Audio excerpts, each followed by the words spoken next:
Hello, here we go. Let's get into it. Oh my God, we got Bruce Buffer calling proceedings. How about that? We got Bruce Buffs in the building. Let me hide this. What up? Um, I do need to adjust where those come out of. Output.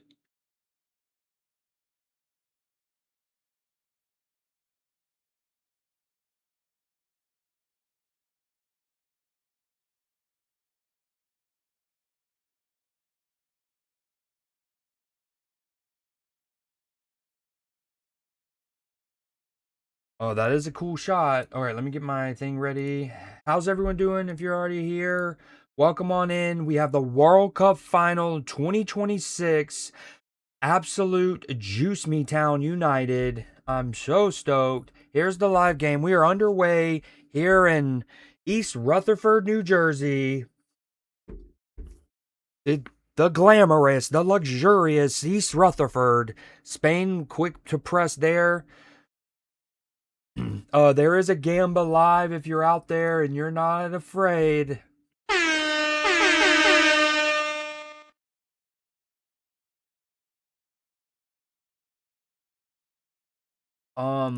What was I gonna do? Hold on, I gotta get a couple more things up. Mix it up. Up. We also need to switch off of Fox to Telemundo. We were only on Fox for like the pregame show. I wanna be with you everywhere. Ah, ooh.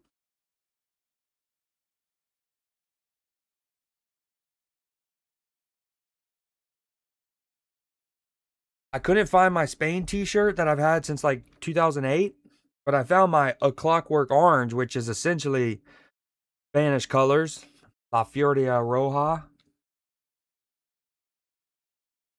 All right, here we go. Oh, the factoid I have in my back pocket, insto ready for you guys is what's cool is this is the first World Cup. This is an actual crazy stat. Um, this is the first World Cup final since the original one in 1930. Sorry. They were, hold on. Blah. Crazy stat. This World Cup final 2026 Spain versus Argentina is the first World Cup final since the original in 1930 where both of the sides primary language is the same language, right? Like you might have had Italian versus Spanish speakers or Portuguese versus Spanish speakers or Spanish speakers versus English, or German versus Italian. But because keep in mind, there's only been 8 nations to have won the World Cup, and that number is not going to grow after today. Both previous winners. Spain has won once in 2010. Argentina 3-time winners in 78, 74. 86, and obviously in 2022. Spain have only been to one final prior to this, and the one they won, whereas Argentina have been to 6. Okay, I got my lineup card looking okay. But yeah, how crazy of like now again, there's only been 8 different nations, but it's still kind of trippy that this is only the first time since 1930 where the two teams speak the same language. There's like it's their primary language. Oh, sorry, French. It'd been French versus Spanish, but because like let's see, 2022 France versus Spanish. 2018 was French versus Slavic or Croat. What do Croatians officially speak? Um 2014 would have been Spanish versus German. 2010 would have been Dutch versus Spanish. 2006 would have been Italian versus French. 2002 would have been Portuguese versus German. 98 would have been Portuguese versus French. Damn, is that not a foul off the ball there? That's what these commentators are asking in Spanish. Official language is Croatian. Variety of the Serbo-Croatian language used by the Croats. Official language. Oh, okay. Ball with Spain. Yamal on the right. That's actually. Oh my God! That luckily fell for Spain. That's a really tame effort. Oh, Spain could have easily been ahead there. Really tame effort from Yamal. Granted, it would have been a very lucky goal. Because that as Jamal tries to pass it, it gets blocked, which luckily goes to Danny Olmo, who does a one. That's been a you dude. What's funny is as good of a attacking midfielder as Olmo is. Oh my God, so well done. Is that Rodri? Oh, and they. Oh my God, well done from Rodri, dude. And then Yamal drops the ball again. Rodri's everywhere. Oh my God, best player in the world again. Potentially is this. I mean, we've been seeing Ballon d'Or Rodri this time. Oh, but then loose ball falls to Spain. Messi's through on goal. Great keeping. Oh my God, from Unai Simon, incredible sweeper keeping. His clearance went straight to an Argentine. If he could have gotten that under control, he might have had an effort on goal with Unai out of his area, but it wasn't to be. The control was not there. What I was gonna say was, so as good of an attacking midfielder and playing with his like him facing goal as Danny Olmo is, honestly, some of Spain's best attacks over the last couple matches have involved, and we also saw it at Euros 2 years ago, has involved actually Danny Olmo playing with his back towards goal, where him essentially one of the forwards coming and showing for, and then the flicks off of him that have been really dangerous. Even there, where it was a lucky deflection from Yamal that fell to him, his first time layoff back into Yamal's path. Obviously, he had the goal against, or the goal for Porro, where against France, Pedro Porro gets the ball, plays it into Olmo. Olmo with a gorgeous one-time layoff that Porro follows. It was almost we almost had a repeat of that goal. Little different angles, lucky deflection for Spain. But anyways, that's been a really good part of Spain's attack is Danny Olmo playing with his back towards goal even and playing as like a false nine, but playing great flicks off of him. Nico Gonzalez. Oh, well done. Well handled there from Oyazabal. Now it's with Rodri, player of the tournament as it currently stands, in my opinion. Obviously, if Argentina win, it'll be Messi. But Rodri's been so good. Oh my God. Ref. Oh, oh my God. Dude, the fact that Pedro Porro even tried to play through the foul. Dude, this is certainly a foul. Watch, Pedro Porro with the ball, plays in the feet, as I was talking about. Now, granted, this was not Olmo playing the layoff, but I was just literally referring to Pedro Porro. Ball, into feet, layoff to him following it, and then, dude, the saddest part is Pedro Porro is literally punished for being honest there. Are you kidding me? I think if he goes down initially, maybe not, probably not still, right? Because everything. But dude, if but he tries to play through it, stands back up, and then goes down again under a second challenge, and on the second one, ref's like, "Oh, you probably shouldn't have gone." Dude, Spain were just robbed. I mean, I don't want to say robbed this early, but and that's not a real robbery, but that would have been a fantastic free kick opportunity. Yo, look how far Unai Simone was already out. Even before the ball had... It would actually worked out that Spain had such territorial possession that Unai Simone, not even necessarily playing sweeper keeper, oh my God, dude, on one of Yamal's chances, Lisandro Martinez even got a touch to it, got a block. And honestly, with Emi Martinez diving to his right, Lisandro Martinez's touch to his left, that could have easily been redirected past Emi Martinez. Let me finish that thought though. So Spain, I know rob's a terrible word, but like they should have been given a free kick. Pedro Porro was absolutely fouled initially, honorably tries to fight through it, and then is debatably fouled a second time. Undebatably the first time.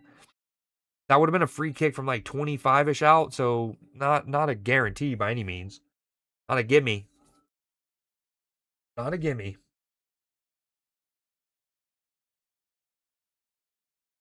In New York, New Jersey Stadium.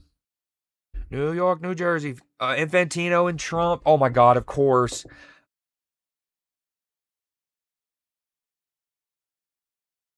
Dude, that almost, I hate to say this, that almost felt scripted, right? Of all of the times for them to cut to Trump in the booth. Now they're going to do it multiple times, right? We'll probably get at least 5 of those cuts. But of the first time to do it, it's exactly at the moment where the trophy is being presented to the suite. The suite that he's in, and it's him touching it. That almost felt like, you know what I mean? Like, I'm not saying the match itself is scripted. I don't want to get into all that right now, but like that felt a little too eerily timed. Now, literally, what's his name? Oh, what a chest control. Um, yeah, anyways, we cut to that, and it's right when. Now, keep in mind, there was a lot of controversy, not controversy, there was a lot of chatter last summer when Donald Trump. So we're at the 10-minute mark right now. My coverage is 10-0-0. What a ball from Rodri, I think. Is Jamal going to be able to bring that down?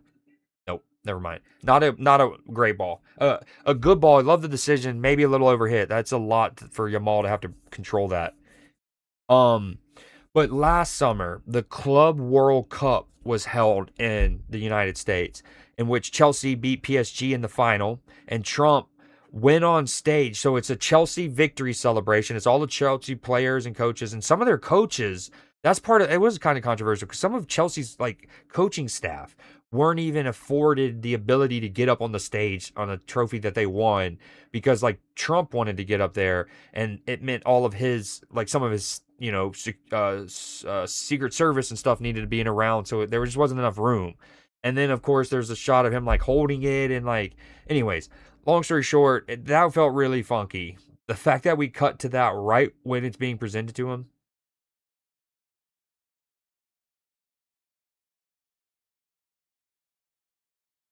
Oh, good ball.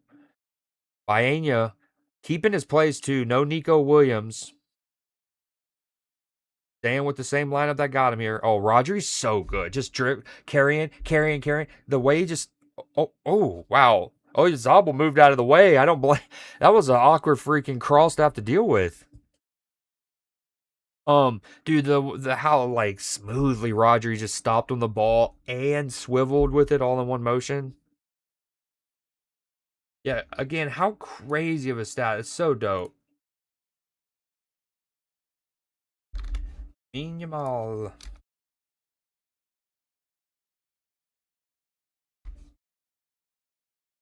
I keep forgetting. I need to make a sports roll. My chair. A sports roll. And yo, what up, Clipper? A sports roll in the Discord instead of like a part of the strategy early on was I wanted to have the different channels, and that way a person only needed to see what they wanted to see and only needed to get pinged. But then there's some instances where it's like, oh, across all sports, and I need to make just like sports roll as well. How you doing, Clipper?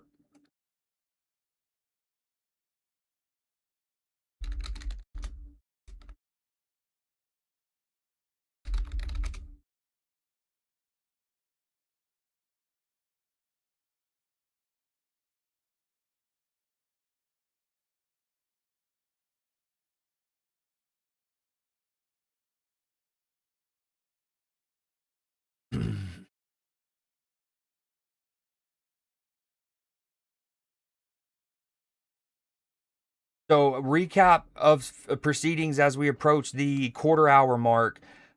Spain with what I would, if I would just easily summarize it, layman's terms. Oh, what a ball from Poro. Spain with 2.5 moments. Argentina with half a moment. Argentina almost had a breakaway. They were. Oh wow, that's a dangerous freaking challenge. Where and that's my boy Alexis McAllister too. Um, that Messi's essentially played through on goal, but for great sweeper keeping by Unai Simon, the Spanish goalkeeper, meant that, yeah, that's a yellow card. That should be a yellow card. And to keep in mind, this is a Liverpool player. I love Alexis McAllister. But even if he got the ball, that's a yellow card because of the follow through, because of the reckless nature, right? In the modern day game, that's a yellow because of the all of the other elements, regardless of if he gets the ball or not. The fact that I don't think he got the ball, how is that not a yellow, dude?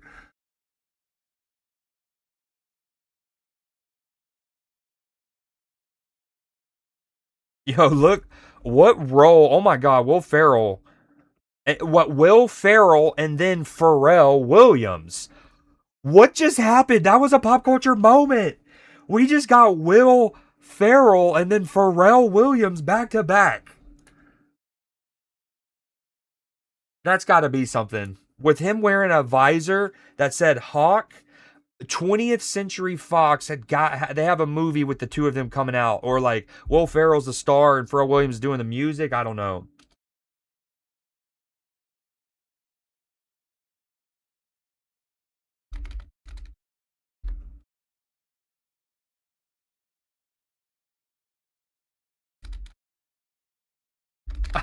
Dude, if you ah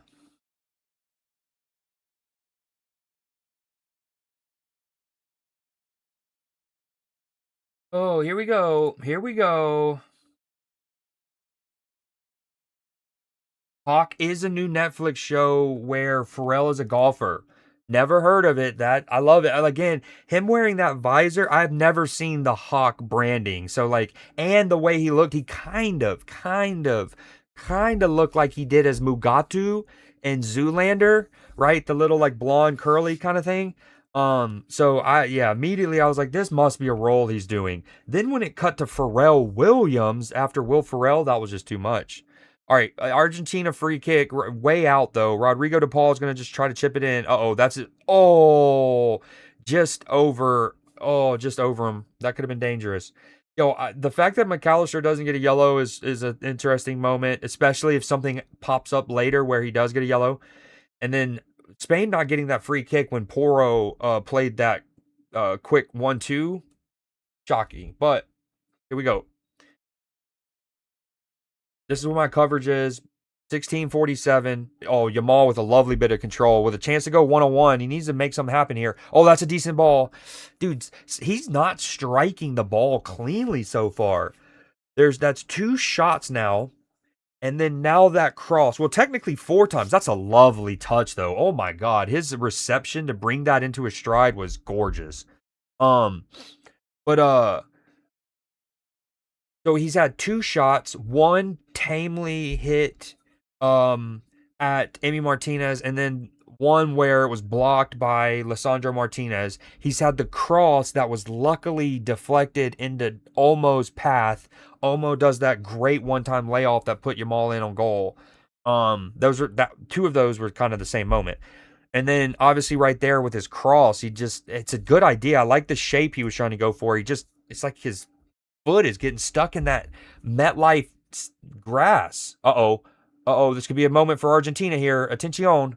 Oh, well done. He couldn't get the ball under control. And Pedro Porro, who's been exceptional this tournament, Tottenham fans would be like, where is this during the year? This is getting feisty early on. I like how McAllister's arguing here about something. Like, again, I love McAllister, but how are you complaining when you got away with the yellow? Do you even think, like, here's the thing. My thing though is they would have had to preemptively have found where they were sitting unless they're sitting next to each other. But yeah, I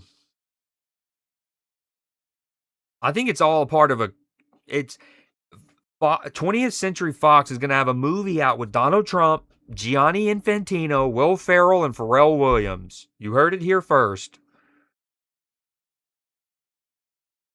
Donald Trump will of course be playing Greek hero Achilles, and Gianni Infantino would naturally be playing Odysseus and their own retelling of the Iliad.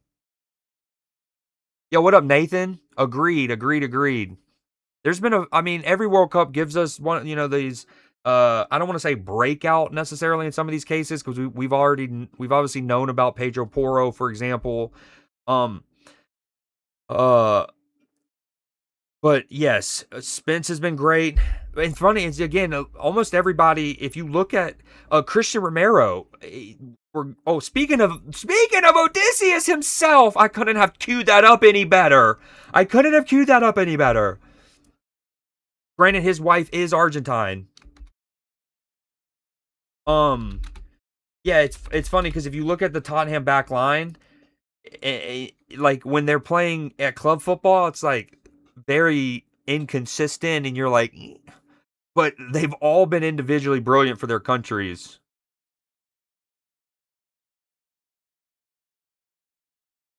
Wow, what a sequence. Also, the Odyssey is so good. If y'all haven't seen it, go see it in IMAX.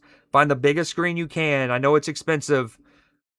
Just don't eat before you go. Oh, what a first touch from Yamal. This is great from Spain. That's a good step from Lisandro Martinez to prevent that attack, and it's back with Argentina. Dude, what a touch by Yamal.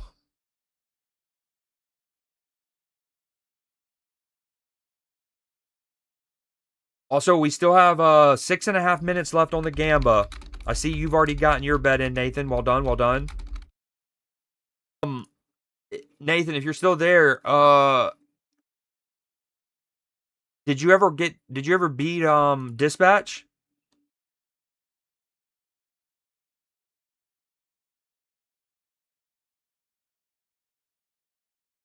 It was amazing.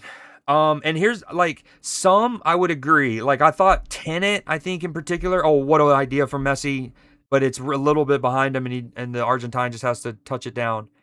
Um, Tenet, I would agree. What's the other one? Dunkirk, a little bit. Well, the thing with Dunkirk, which they had to do tricky, is up until this movie, a big reason why some like all like okay, a director would want to shoot everything in IMAX. It's really loud, so some scenes they couldn't shoot that particular sequence in IMAX because you want to if you wanted to capture dialogue in frame. Um, Otherwise, what you would do is shoot it in IMAX, say screw the dialogue, and you will ADR it, right? So Dunkirk, I think was one of those that have some scenes where they wanted to shoot it in frame, and or they had to change the aspect ratio. Long story short, there are a couple. I wouldn't. I don't think a lot. I wouldn't agree that a lot of them have that, but I will say that this one, there are some that I agreed 100%. This one not is not that problem. There's how do I like there's one, but I don't think it's the sound mixing. It's a very short little sequence between two inconsequential characters, and I don't even know if it's the sound mixing or so much as those people just have like everything in that IMAX theater is just you know what I mean? That's like the Cyclops cave peeling your skin back, the winds, the storms. You're almost like you're at the Twister attraction at Universal, right? So I think in that particular moment, in fairness, it was almost just the contrast. It was how soft that voice was and that scene was, where my ears were almost like, I need louder. What you know what I mean? But overall, that was great. And in fact, some of the best parts of the movie to me, that in terms of like giving it a fresh take, like making it worthwhile to not only spend the kind of money you have to spend to see any movie in theater, but especially if you're going to IMAX, some of the scenes that really made it worth it and made it feel like a fresh experiencing of the Odyssey was sound related. Again, I don't want to say too much, but the Cyclops cave, there's a few sound ones, but the Cyclops cave is brilliant, not only in terms of feeling like a horror movie at times, and it's just like, and the echo is like you're following the dialogue, and then when they enter the echo, that's all I'll say, so good. And then later on in the movie, I won't say where, but there's a muffling, like you hear the sound and then half of the sound system kind of like, and I almost don't want to say this because I'm a firm believer in people experiencing things organically, but I also think that there might be theaters where their sound system might not be as good, so a person might not hear it as well. And so I almost just want people to go in maybe with listening a bit better. But anyways, yeah, there's a moment where half the sound kind of almost like a muffle, and then the full one, and it's all, oh dude, it's chef's kiss. It's so good. It's so good. It's so good. You ended up with neither oh man, it's been so long since I played them. What are their names? Star Child? No, that's not it. Wonder Girl? No. Blonde Bomber? Is that her name? Damn, I didn't even know that was an option, bro. That's like that's negative Riz. That's negative Riz.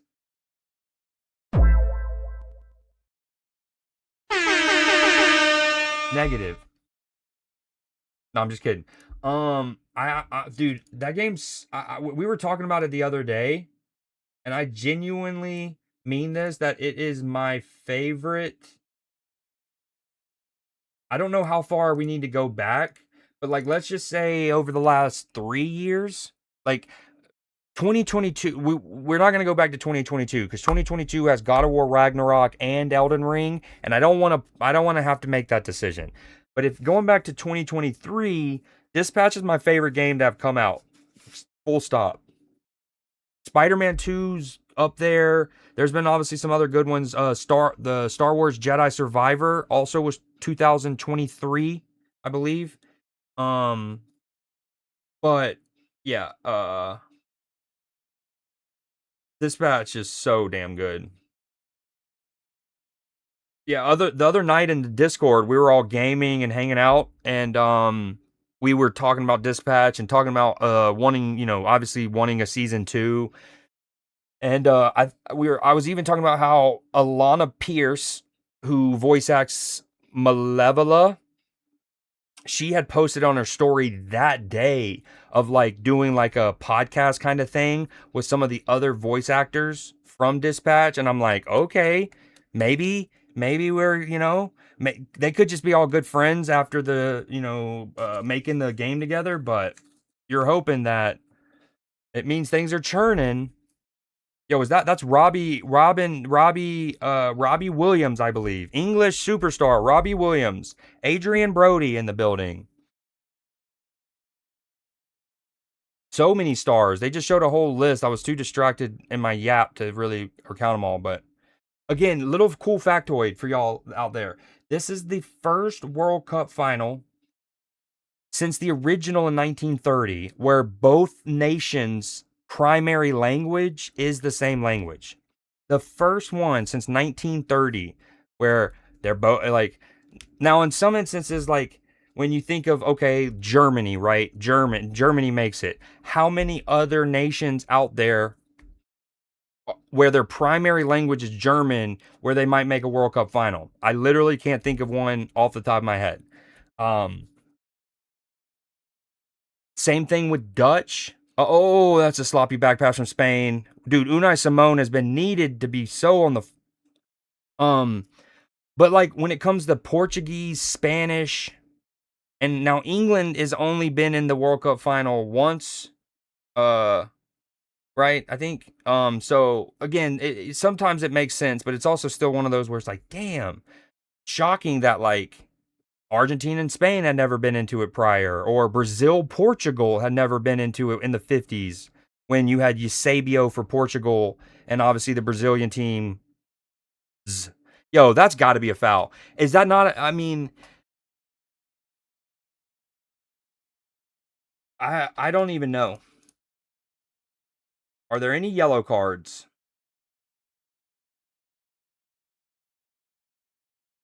No yellow cards so far. I'm shocked. I'm shocked. Oh, good shout, Nathan. Me too, dude. When they announced that at whatever, oi oi, what up, PB? Oi oi, indeed. When they announced that, I actually, that's a good shout, dude.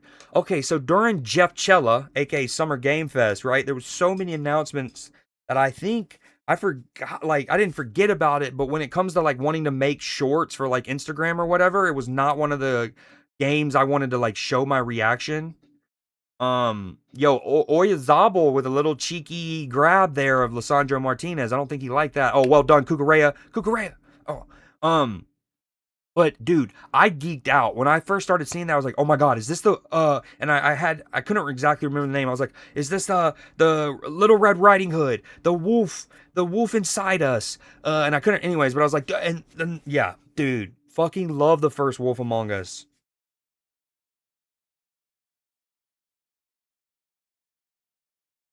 Dude, thank you. I agreed, Clipper. It was like McAllister. Oh, that's a really poor decision. He might have just put Rodrigo. Well done, Cucurella. All of his luscious hair needed for that back pass. All of it. So luscious.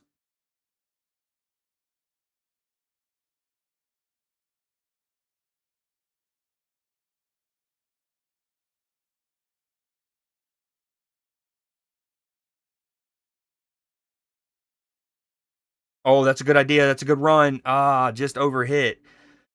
Jamal tries to find Olmo's run there and he overplays it. But at least he didn't underplay it as he had some of the other ones. So he's getting his feet underneath him.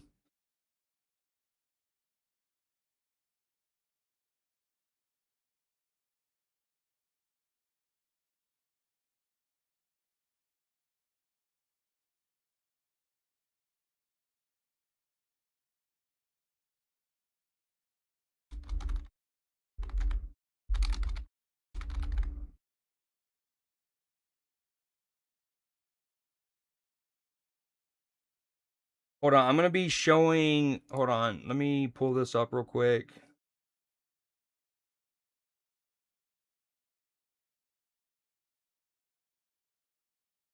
The match also for anyone who needs it. If you need to, I would look at Discord.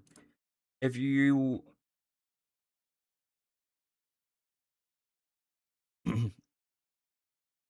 let's just say if you're in the Discord, look at it. You don't have to do anything in regards to it, but if it interests you, oh, Spain, decent attack. No, easily dealt with cross in the end.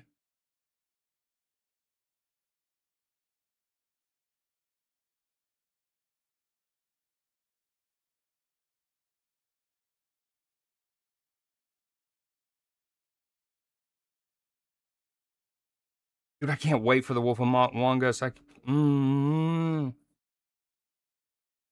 Now, of course, it's been so long. The worry, obviously, is like how different the writing staff is, right? Will they be able to get the right tone, that kind of stuff? But I can't. Yeah, I can't wait.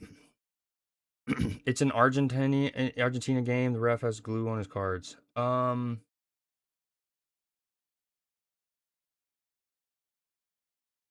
6 1 pound bets, 6 quid of free bets for this game. Gone for some bit, dude. So I never give like props to people. I don't know, like I just don't do it. But yesterday I did for a couple. Some people hit me up asking, and they do anyways, and I normally tell them, haha, no, I don't do that. But then I'll talk to them about the game. I just won't give them like definitive props. Yesterday and I was like over under. They said the over under is 3.5 goals. I was like over. I told them this even before they had told me that. I had told them the stat that the bronze medal matches over the last however many tournaments have averaged 3.8 goals per match. So when they said 3.5, I was like over. And of course, the two people who asked, and I actually said neither of them listened. Not only, it'd been one thing if they didn't do that as one of their prop bets, right? If they just went with someone scoring anytime, someone being the winner, and someone getting a yellow card. You know what I mean? Like, it'd be one thing if they just didn't do over under on goals. But you know what they did? They asked me this. I finally, knowing that I never give prop bets, I give one definitively saying and providing a stat from work that I had just in the back pocket. And they went under. So again, it's not like they just didn't feel comfortable doing the over under on goals. They did. They went under 3.5. England had 4 in the first half alone for those that didn't watch. And so, anyways, I was like, I told them over goals, Mbappe anytime, Saka anytime, and then I said Rice or Gahey to have a yellow card. I said Anderson or Gahey, and then I put in parentheses if Elliott starts. And then when I saw that Elliott wasn't going to start, I switched it to Rice. But 3 of the 4 things that I sent were true. You don't have to use every of the things, but that one I was preaching from the rooftops. I was like the fiddler on the roof.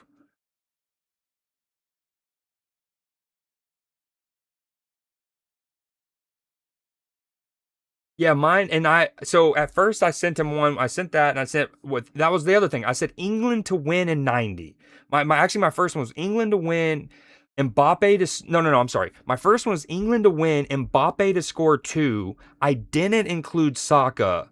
And then I said a Mark Gahey own goal. So it was England to win, Mbappe to score 2. Now, as somebody who doesn't bet, I don't know how that works. Would you do that as would that be four things? Would you do England to win, Mbappe to score one, Mbappe to score another, and then Mark Gahey getting a own goal? Or would you do the Mbappe 2 goals as like one thing? And if so, does that increase your odds? Like, what if you know what I mean? But anyway, that's what I had listed. I was like England to win, Mbappe to score two, and jokingly I was like Gahey to get an own goal.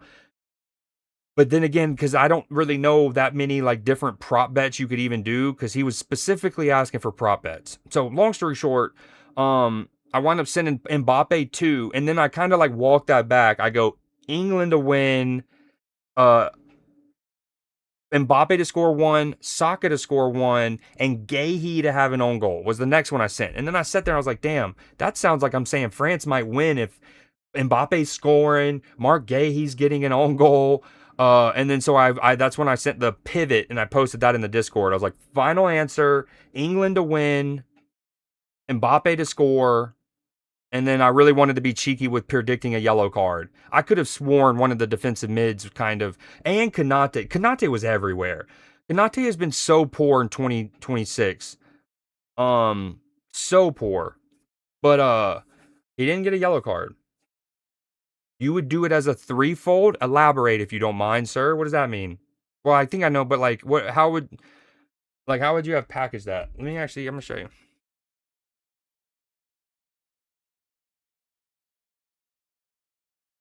Yeah, he goes, and here's the funny thing. He texts me afterwards. He goes, well, I got fucked. And I go, what'd you end up sending? And he goes, lost 57 on a few different bets. This is why you don't bet, kids. I knew I should have picked England because I said England in 90. No, he, not only this, he goes, so my first one at 4:11, right? So the match started at 5. This is 50-ish minutes before I go, what about, I don't know if you'll be able to see it.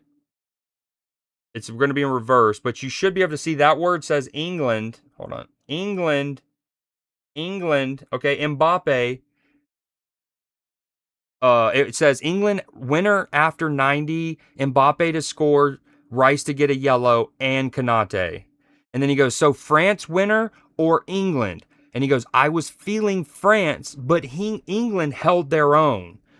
And then I go, yeah, no, and what's funny is he does not know like soccer like that. He doesn't keep up with it in that. I think he might have played it in middle school even, but like, he doesn't know teams are well, whatever. So he sees it as England in a tight battle with Argentina until the very end, and knows Argentina Messi, right? So, but what's funny is he doesn't know how true him saying, but England held their own actually is true, because England fucking held themselves in a straitjacket while trying to hold on to that lead.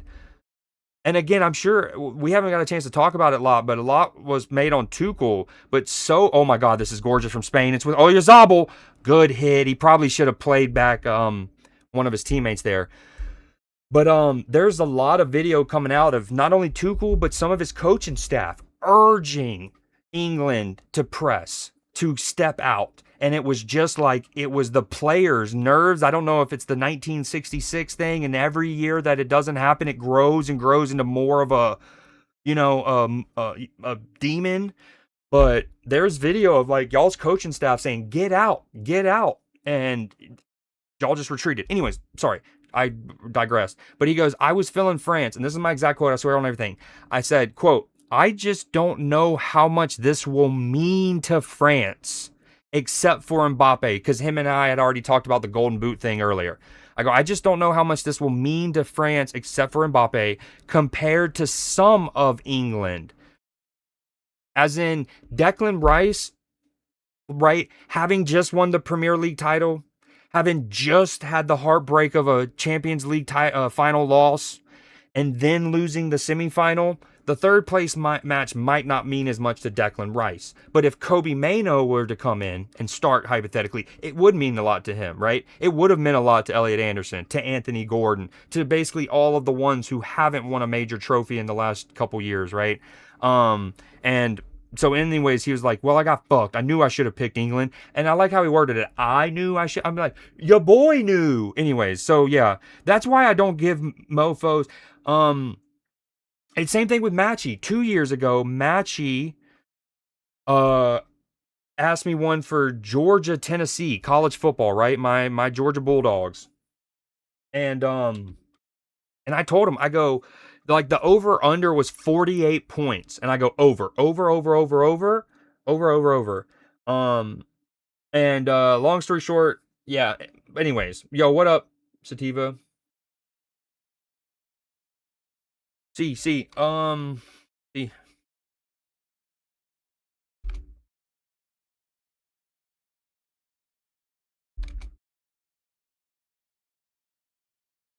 Yo, everyone spam emotes. I need y'all to spam emotes. Any of the newish emotes. Pretty please. Don't forget about 7 TV emotes either.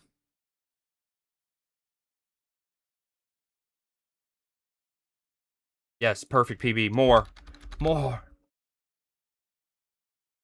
Clipper. Sativa. I need all of us. Bongo.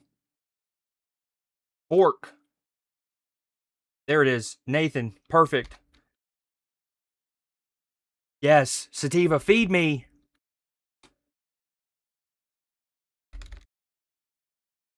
They can be anybody's emotes, all of the emotes, 7 TV emotes, or just the emote for 7 TV. All right, that's perfect. Oh.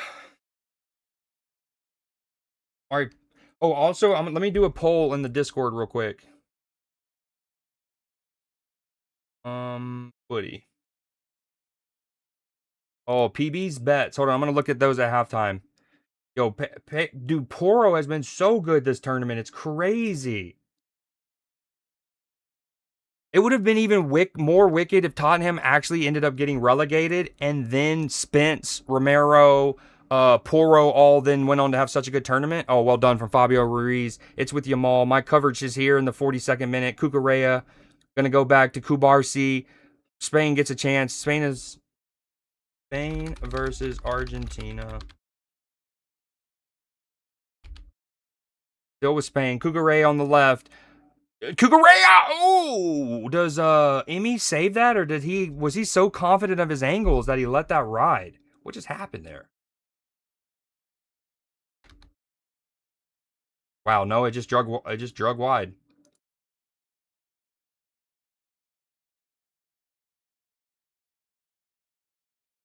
Yo, look, everyone, in the Discord, there's a poll. If you go to the footy channel poll, not only are these saved, so like years later you can go back and be like, hey, look, I predicted it, I called it, right? But I usually give currency to when I get around to getting time to do that.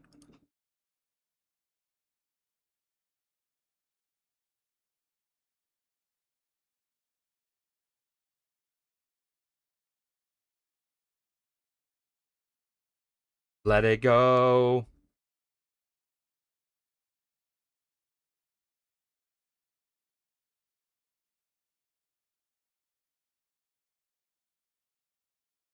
Oh, Lissandro Martinez, dude, that's kind of a double whammy, right? Not only are they having to make us first, they're having to waste a sub on a center half, right? Center halves often are expected, you hope, to be able to go the whole match without needing to be subbed. 2, it's in the first half, which means that is just used up one of Argentina's windows, okay? And then 3, it happens minutes before we were slated to go to the locker room for halftime. So, and again, I'm not saying any of this to question Lissandro Martinez's hunger or like his toughness or anything, right? This is just hype in general. Hypothetically, you would really hope that player could have made it a couple more minutes to halftime. So not only you can get them in. Wemby in the building, Wemby in the house. He was hoping it's hot, dude. He's baking in that sun. Look at him lean back. He hates it. But you would hope that he'd be able to make it. That way your medical staff can look at them up close and for a little longer, and then maybe they can work on it and they don't even need to get subbed. But if nothing else, it helps you then use a better, more efficient sub window right after halftime or something. So anyways, that might hurt Argentina. He got carded. Maybe it was a good omen. Omen's a perfect. That's a funny word.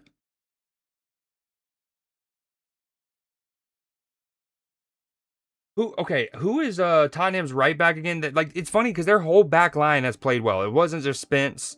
It wasn't just Romero and Pedro Porro. Oh, Pedro Porro's their right back. Who's their other center half? Van de Ven or whatever. Mickey Van de Ven, who he played well for Netherlands, but not as well as the other three that we were talking about.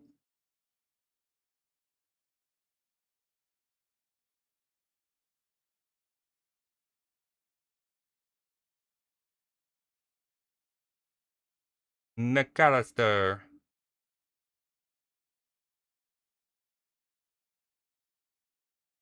Oh, good attack here from Argentina, dude.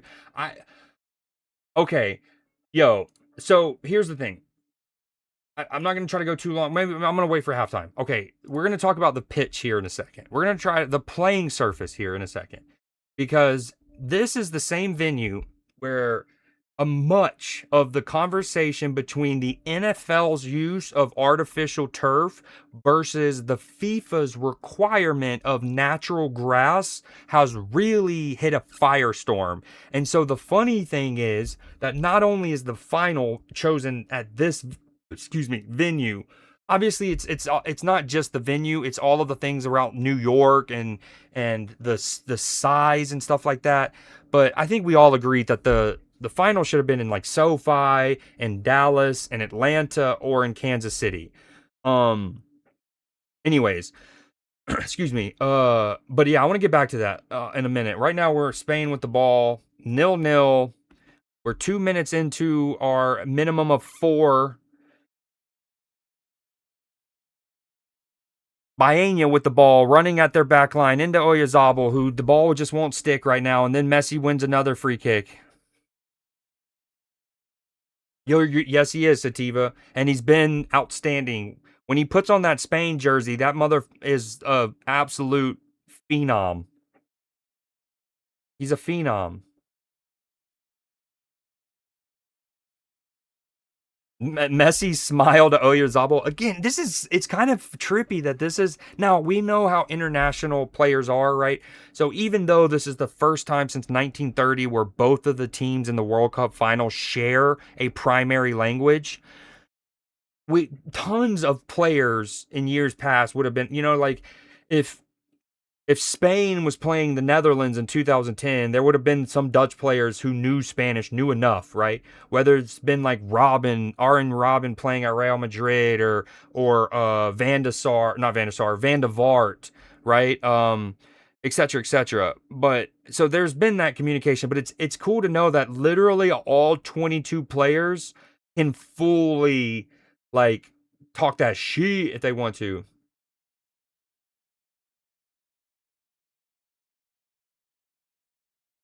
Yeah, PB, and I think my favorite clip of my channel ever is my Cucurella call. Well, no. I'm actually getting two different clips mixed up. My favorite clip is actually the one where it's like it ends up like y'all also had the defender Gusto. I don't know if y'all still do, but I'm like Gusto like sends it over everybody, and then I'm like, oh, no me gusta. Um, but yeah, Cucurella, so good. It's funny that he's the only player for Real Madrid on like starting for the Spanish national team. It's like that's trippy. Okay, so what I was gonna say was, I guess I kind of already said it, but so when the United States won the World Cup bid for this World Cup, much was made about the fact that, well, you do know that their stadiums are going to have to essentially re-outfit their playing surfaces because a lot of them would have artificial turf in some capacity. Now, some of them have hybrids, right? Like the Arizona Cardinals Stadium has had the ability to swap on and swap off artificial turf or natural grass. Okay. But a lot of the conversation would have immediately gone to, well, those NFL stadiums are going to have to they're going to have to grow natural grass and have it ready. And of course, they can when it mattered. But then, so that happened first. Then, sometime after, Aaron Rodgers, the quarterback in the NFL, playing for the New York Jets on opening weekend, essentially, having just ran out with the American flag right on 9/11, mind you, on like the fourth play of the game, tears his Achilles. And it's one of those where it's hard to ignore the science behind turf and how it can lead to increases injuries in like your Achilles, right? A lot of it has to do with the rubber pellets. Artificial turf has really small rubber pellets, and so when a lot of force shock hits it, it will recoil and sometimes send it back into the leg. And then so sometimes the leg, especially an older one like Aaron Rodgers is, the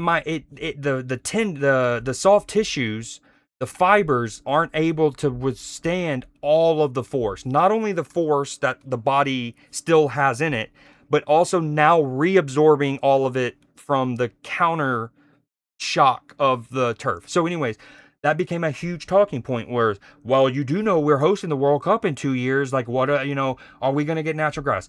I bring all that up because so far this tournament, I think the playing surfaces have been great. Like they've been to natural grass. We haven't seen many injuries in general, at least not ones you would argue are because of the turf. Some of the most notable, more severe injuries were because of the like tackle or something. I think of the was it Iran? Maybe Qatar. It might have been Qatar, but one team in the group stage had a guy break his leg, like a really bad one, right? Of course, England had Jordan Henderson break his arm, but neither of those. So overall, the playing surfaces haven't been a problem. They have not been a topic of conversation, and they've been very good. However, today, I feel like it's affecting play a bit. I've mentioned earlier with Wembenyama, because first he has two scuffed finishes. That could just be nerves. He's 19 years old on a World Cup final, okay? But then when he scuffs that cross that he tries to send it on the deck, you're almost like, I make the joke, I was like, damn, is his feet not dealing with the, anyways. Then Argentina, one of the reason I wanted to go in the spill is a couple minutes before first half ended, Argentina had a decent spell of possession, and one of their players tried to play the ball centrally, and it just died. It just felt like there was a weird bobble to it. And it's just funny because, yes, matches have been played at MetLife prior to today, but it's just interesting that for the first time this whole tournament, I feel like, just watching, that the playing surface is affecting the way that the ball travels and therefore how players are able to play, receive, pass, etc. And the coincidence that it's happening at MetLife, where so much of this conversation has been a hot topic for 2.5 years, 3 years, since going back to whenever we got the bid. It further echoes what a lot of us fans have been saying this whole tournament. Why is MetLife hosting this? We know it's New York. We know it can hold 100,000 when you try to stretch the capacity, 85, whatever. But like, bruh.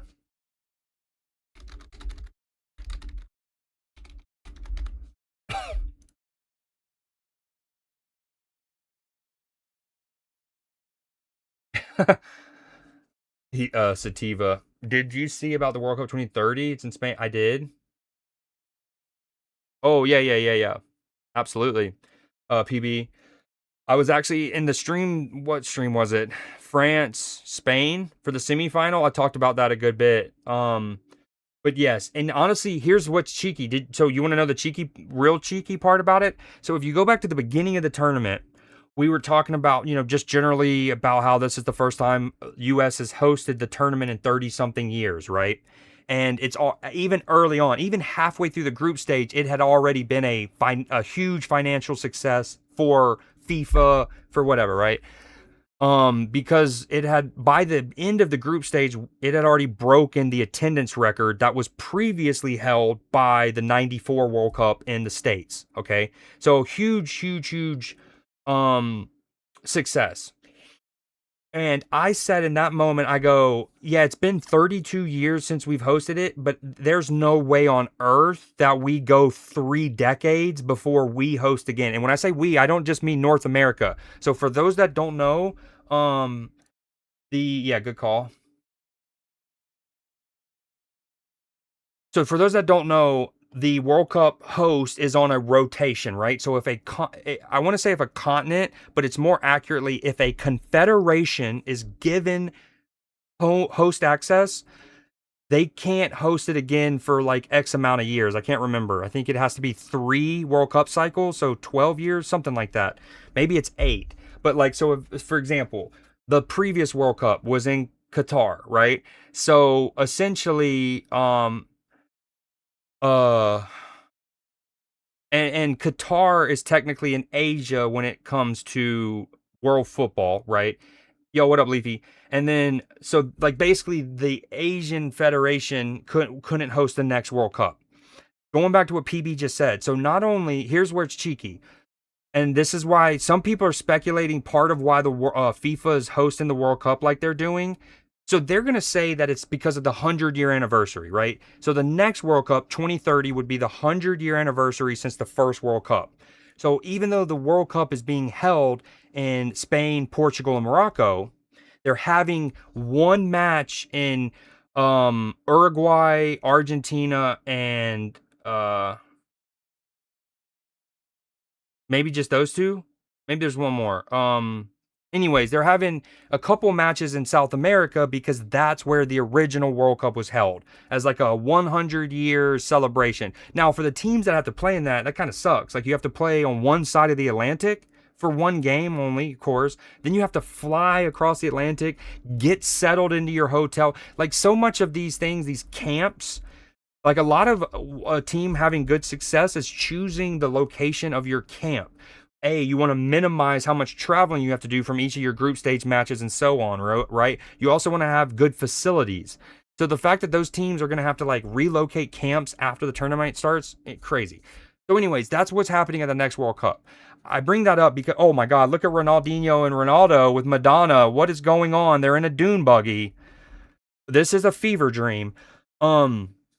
Is to wrap up my point, there's people speculating that FIFA really want America, United States, to host a World Cup as soon as we can again, right?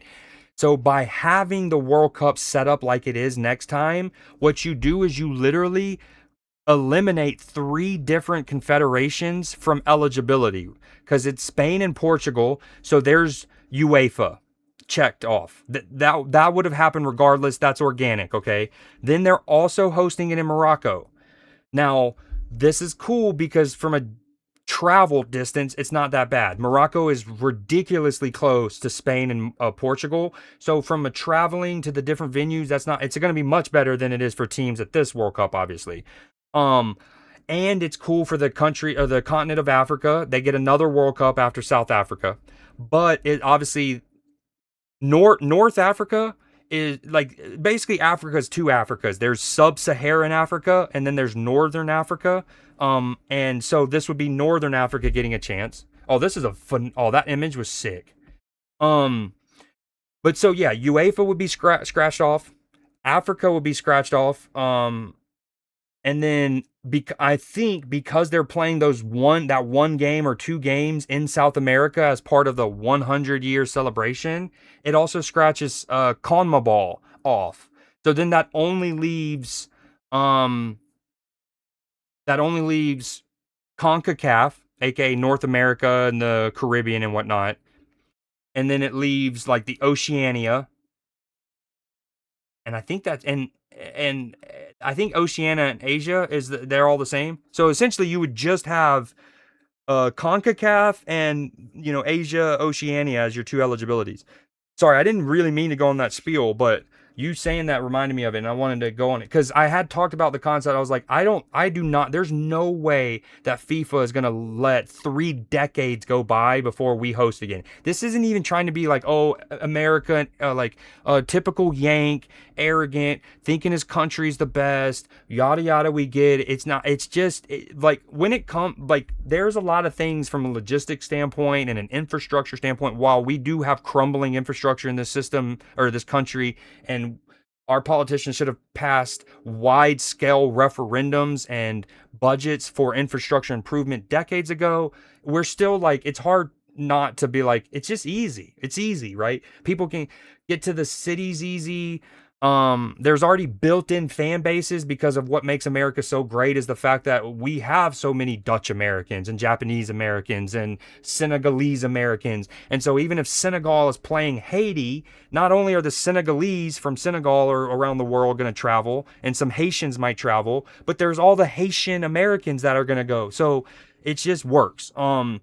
I was like, I was already talking about that, and then I saw that theory. This is not my own theory. I did not come up with this. I saw an Instagram post about this, and then a couple more followed where it's like, I love that they're spreading the wealth. Spain, Portugal, Morocco, Argentina, and Uruguay for the 100-year anniversary. But it also works out for the monies because you can get it back in America quicker. And they make a lot of money because again, the attendance records go off the charts. And then two, the host nation doesn't have to, like, we haven't had to spend barely any money to like get ready for this when you compare to the billions that, our boy Ted Lasso and Coach Beard, let's go. All right, we're starting the same prediction, by the way, full time match after full time. New Gamba going live, and then I'm gonna get caught on your chats because I just yapped. Spain win. Argentina win. Draw. Oh, now it's Bieber time. Bieber time United. New Gamba live.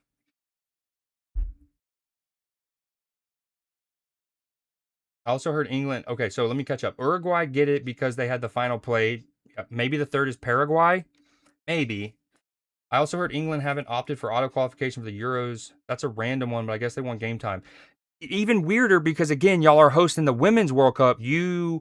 Wales, Scotland, Northern Ireland are hosting the women's one coming up. Not the next one, but the one after.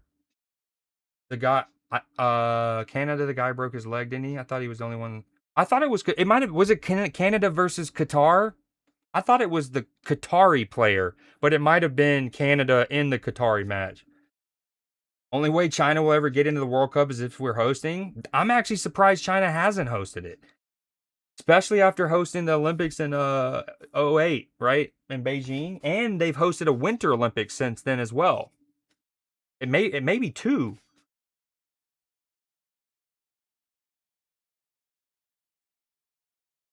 Random Muppet sighting.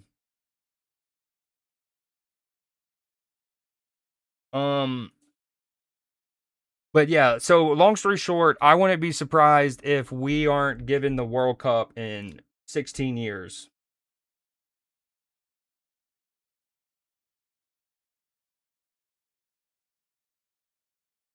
We love halftime shows in America, baby. No one does halftime shows quite like us. Look at us do it. Justin Bieber. Honestly, I haven't been able to listen to it because I've been yapping, but I mean, there's huge names. The fact that Madonna strolled out in a dune buggy with Ronaldinho and R9, honestly, it says everything, really. Need I say more?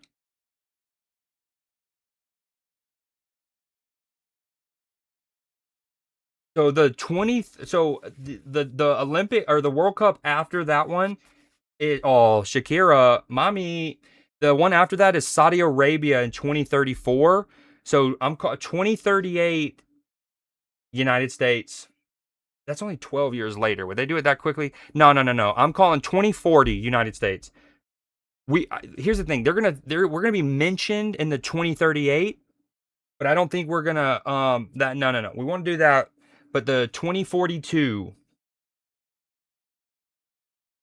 Although I don't want to be that old when it comes back around, so hopefully it's the 2038 one. Or maybe we get it the 2034. Saudi Arabia can't get it done in time, something like that, right? And then we have to emergency host. All right, hold on. Let me actually pause the music real quick. Listen to some Shakira.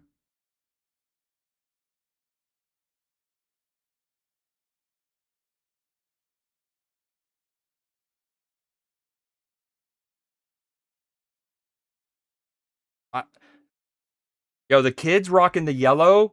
Shout out Colombia. Shakira's hometown. Also, it looks like a lot of the kids have they're called in-ears, like earbuds, in-ear like that's interesting. You don't normally see the dancers decked out with audio equipment so they can hear it. Dude, these kids are having the time of their life, and I love that for them. Look at this kid front left. This is awesome. Saudi will, I agree with that, Nathan.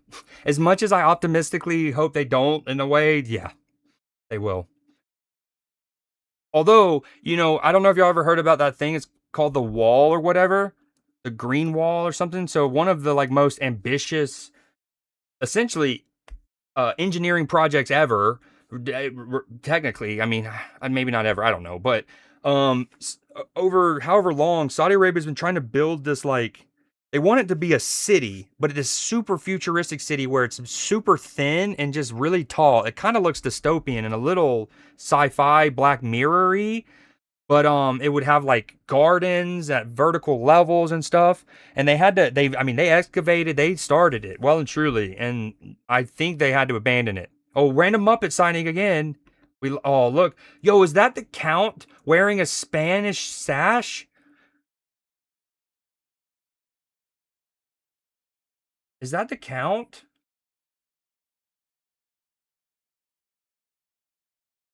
Okay, I don't know what's going on here, so I'm gonna mute that again.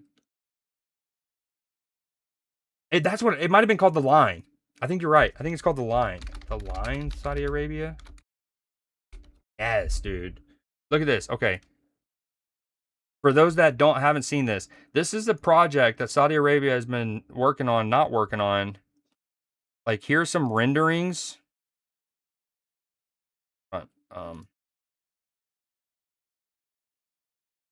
So they like wanted it to just be, again, and like let your eyes adjust for a second here. What you're seeing is actually that's all glass. So this is on like a roof. This is not. You almost think that this is on the ground level. No. That's on like the roof. That's a golf course. And I'm talking Mass Effect shit. This. So again, I don't know what the current status is on the building. Vision 2030, building a giant 200 $250 billion. But again, I kind of just had to abandon it.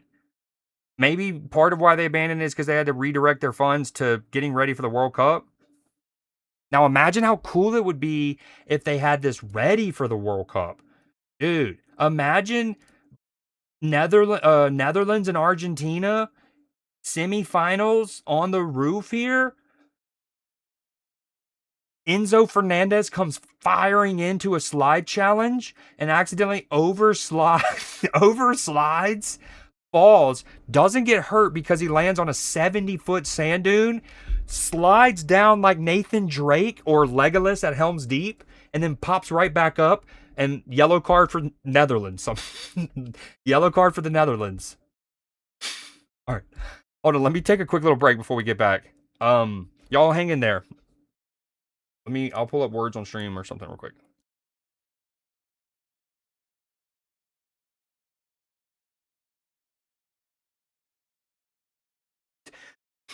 Yeah, I mean, when you think about it, it's honestly the Dutch player's fault for not either A, standing in and getting his fibia shattered, or his tibia, or conversely, all of the Dutch team should also be sliding onto the sand dune, right? It's kind of unselfish for them to make Enzo be the only one who has to Nathan Drake himself down a sand dune, I feel like.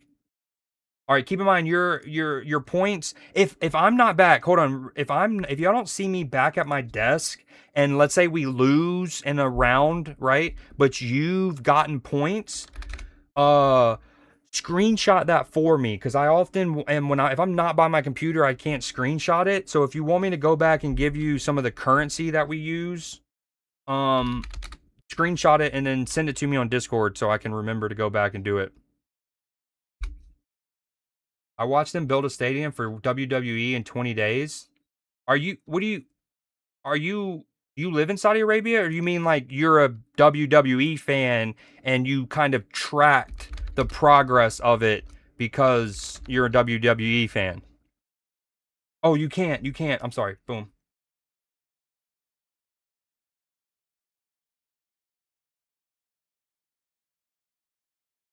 We got mate. British mate. And then since I'm not going to be yapping, I'm going to put on some music for a second. All right, I'll be back. Imitate. Look at that from the lad.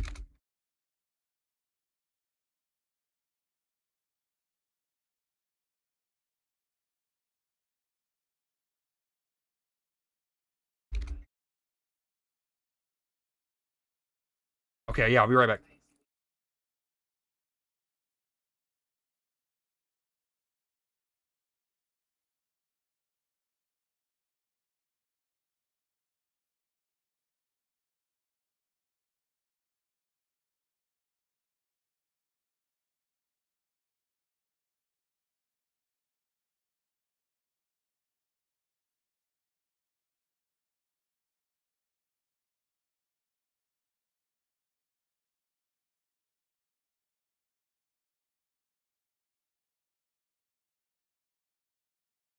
Bang from PB. Bang. Little outdoor on the bang.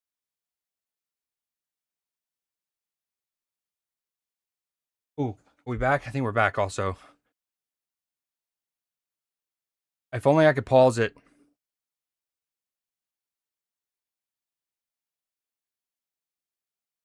Hold on. Okay. I'll keep this running. Let me get my this. I gotta hide that. Whoa, whoa, whoa, whoa. Ooh, whoa, whoa, whoa. Pulling it to my other monitor for now. Now this. Good to go.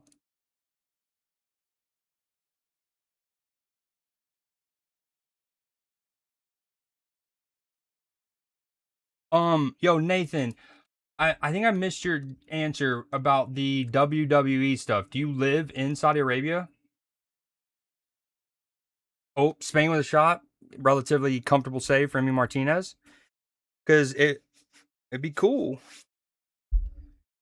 Leafy recently telling me that he's like, I have you up on a laptop and he's in like Hong Kong. I don't know, it does something to me.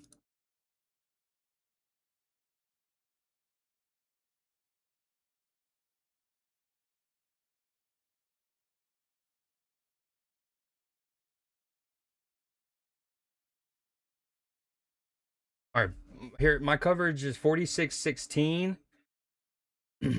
Rodrigo Paul plays it back. Tough ball to deal with.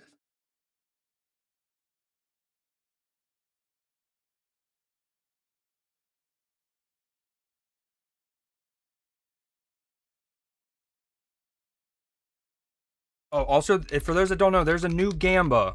You haven't done. There was one for the first half. Now there's one for the second half. Do you think Spain will win after 90 minutes? Do you think Argentina will be winners after 90, or will we be level? Will it be a draw?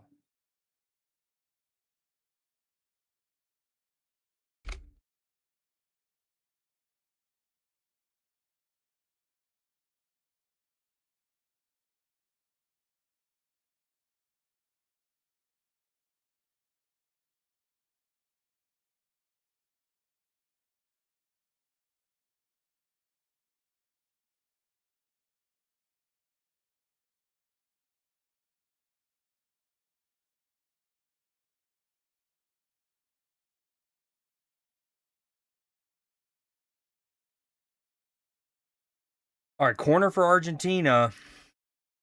Messi takes it. Might be another corner. Nope.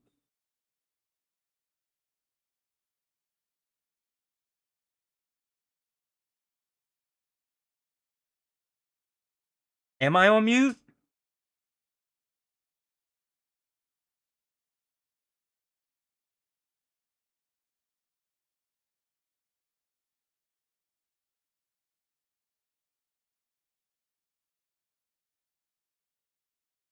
Oh, damn. Well done, PB. I was about to send that.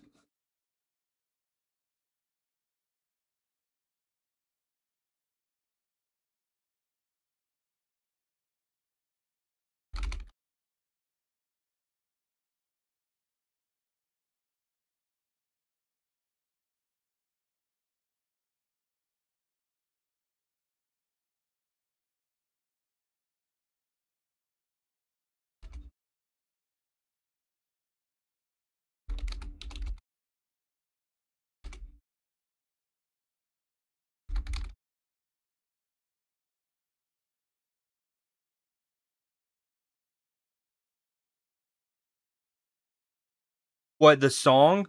I don't know what Dutch Barbie Girl is, but I can imagine. This is, this is technically from the movie Life Aquatic with Steve Zissou. This is the Brazilian guy on the boat with him, and he was like given permission to basically cover a bunch of David Bowie stuff.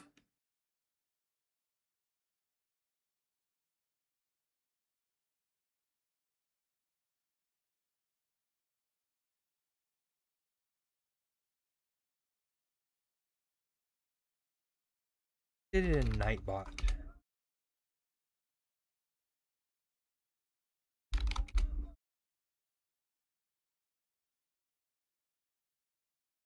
Ooh, damn, that was a big scream.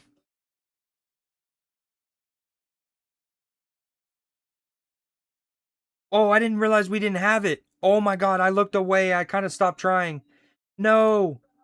I mean, we need to get back to the game anyways, but dude, I'm not gonna lie. I could have sworn I heard the sound for like us having already gotten the minimum amount. I literally stopped looking for the last half. I'm so bummed. Do we do one more before things get spicy?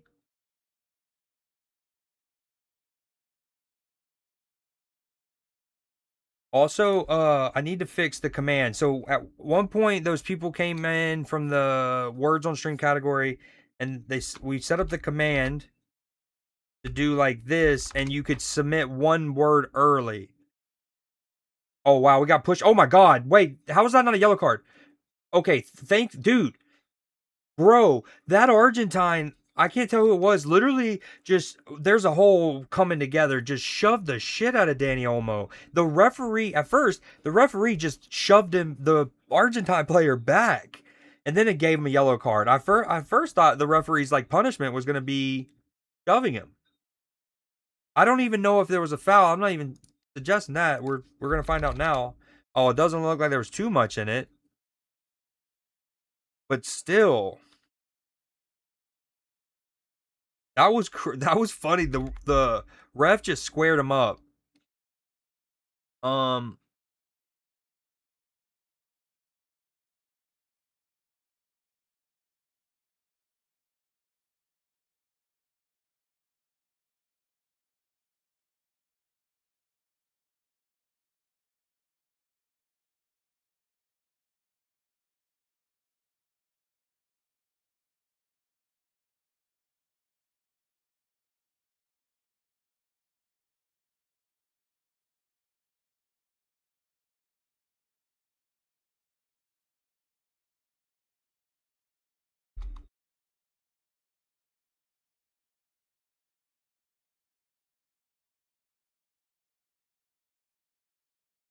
dude, Christian Romero was just like absolutely phenomenal defending. How easily he just made that look when he dispossessed Danny Olmo.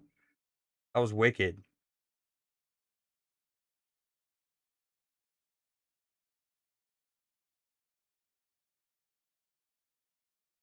Okay, let me try something. If I did.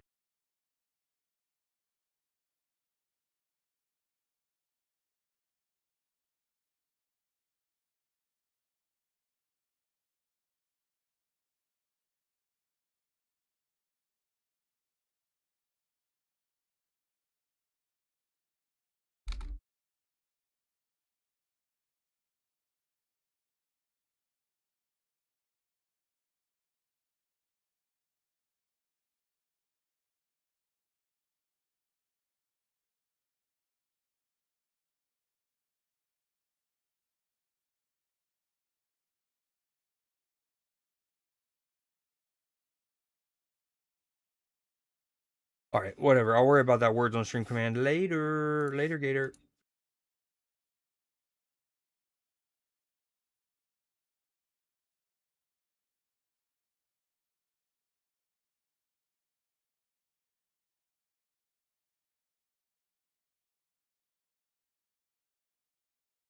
All right, we're dialing back in. Dialing back in. All right, here's my Spain with the attack. Oh, nice slip ball, dude. Spain just overplayed that. I feel like your double had somebody to the right. Little tough.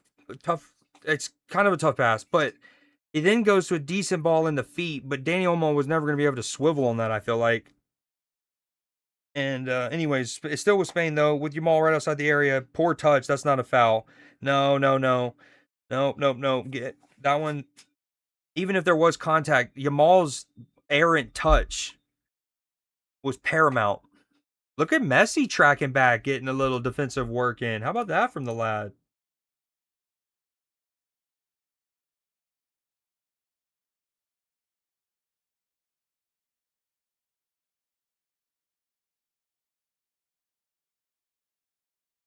Might be a long 45 minutes here. Dude, this was the chance. Look, so he actually had somebody to his left, Baena. He had somebody really well to his right. And then he does that little disguised Meg pass. Filthy, but not much for Olmo to do. Great tracking back from, who was that? Paredes?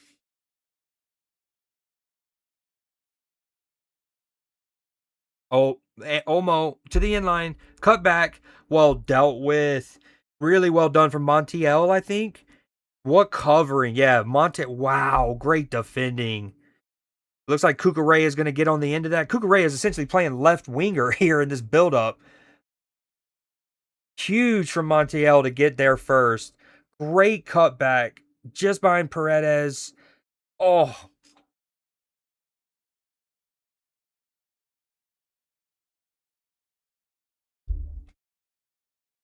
damn. Great defensive work there from Argentina. Or Cucurella is going to get a chance to shoot there.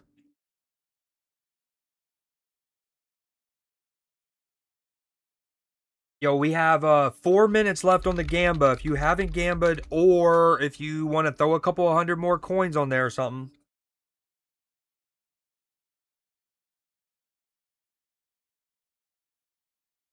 All right, with Spain, they take their corner short. They try to stand up across to the back post. That ultimately goes to no one. What a waste. And you can hear the jeering from the Spanish crowd. Super jeered up. I'm curious, what channels are you guys watching it on? Everyone, what channels are y'all watching? Like where are you getting the game from? All with Spain. Oh, what a reception from Cucurella there. That little turn. Woo! I'm currently watching Universo, which is like the Spanish speaking NBC affiliate. Not Telemundo this time. Universo.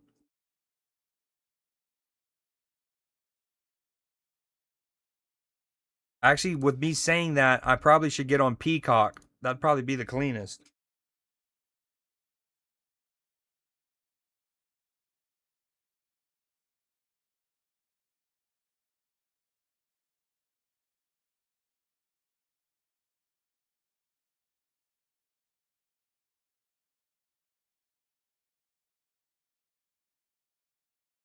All with Spain here. We're approaching the hour mark in East Rutherford. World Cup final. Will Argentina go and get their fourth? Messi second, back to back, or will Spain get their country's second? The first time since 2010, and that magical Spanish side that won Euros and World Cups, or 2 Euros, 1 World Cup.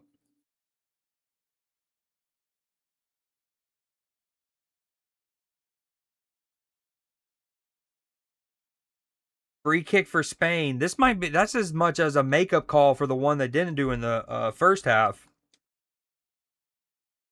Oh, Poro feels that he's limping off a little bit. He should be able to run that off, but that one definitely stung.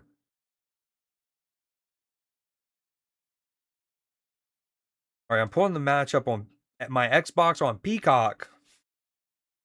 Also, thank you for answering, PB. You're a real one.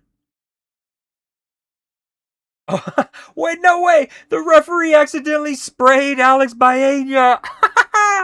Dude, okay, the whole like FIFA refs love Argentina, yada yada. That's only gonna.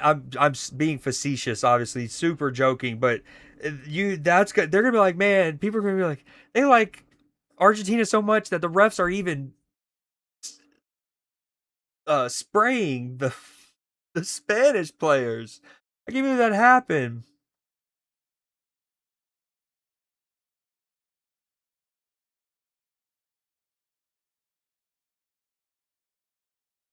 Yo, no, I think Peacock's gotten wise to the ways, at least on Xbox. If you have it hooked up to your capture card, I just don't think you can see stuff.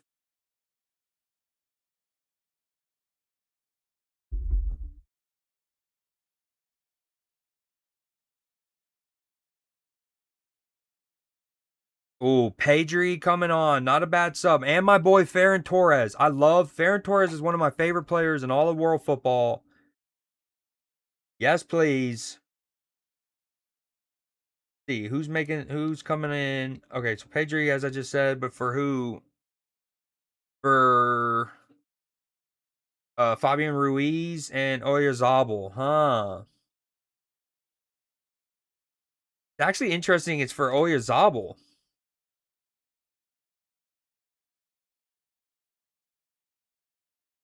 So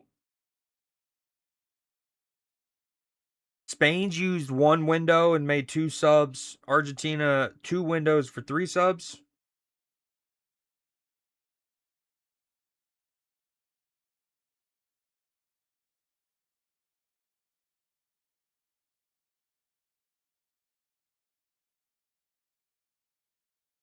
Damn. Nice flick from Farron. First little bit of action. First little bit of action.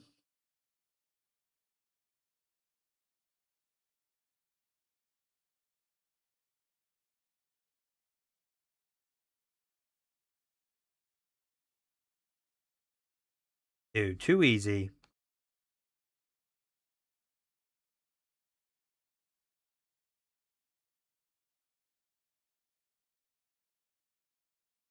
Dude, Yamal have him chasing there, it looked like.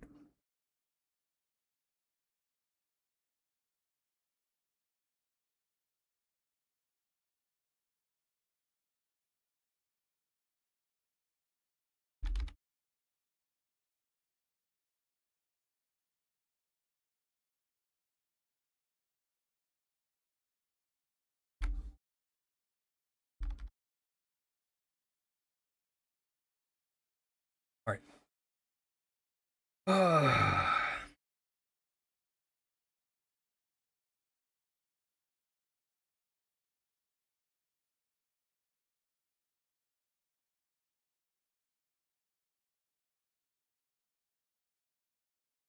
Ref. That okay? Finally, we see an actual. Oh my god, ref, dude. Oh my god, dude. Argentina just murdered the Spain team on that play. First off, clear foul near the touchline that referee seemingly only begrudgingly gives an advantage to. By the way, amidst this all, Emi Martinez doesn't field a Danny Olmo shot well, goes down like this, kind of shovels it up, and luckily for him, Ferran Torres can't get on the end of it in time before it goes out for a Spanish corner. But Argentina, no yellow, by the way, nothing. That's insane. I mean, absolutely. It's late and it's a foul on the side. Probably potentially a yellow card offense alone. Maybe not. Okay, it's a final whatever. No, yet we don't want to throw around cards. But the fact that the referee was only like, okay, but we got a demonstrative advantage call, an actual ref who held his arms way up. We love to see that. Dealt with by Argentina for now, but it's going to be recycled. It's with Yamal on the right. He's in swinger over everybody. Argentina glancing header, going to be a corner on the other end for Spain. Um, but then he calls advantage. Spain still has the ball. Pedri starts playing a 1-2, and it looks like Pedri's brought down off the ball.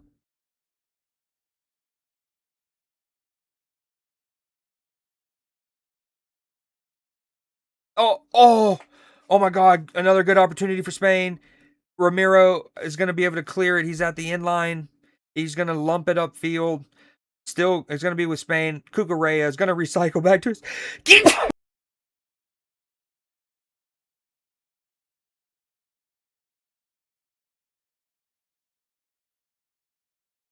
Damn, dude, that was a little 5 or 6 Johnson, or I lost track of how many sneezes that was. Oh, I'm lightheaded. Thank you. Yo, if you're out there lurking, type in chat if you want points. I'm giving away points. Who else did I see earlier? I don't know his full name. What was it? It's your boy Nathan, and then some numbers. All right, Baena, left-footed cross. Argentina headed out for a corner.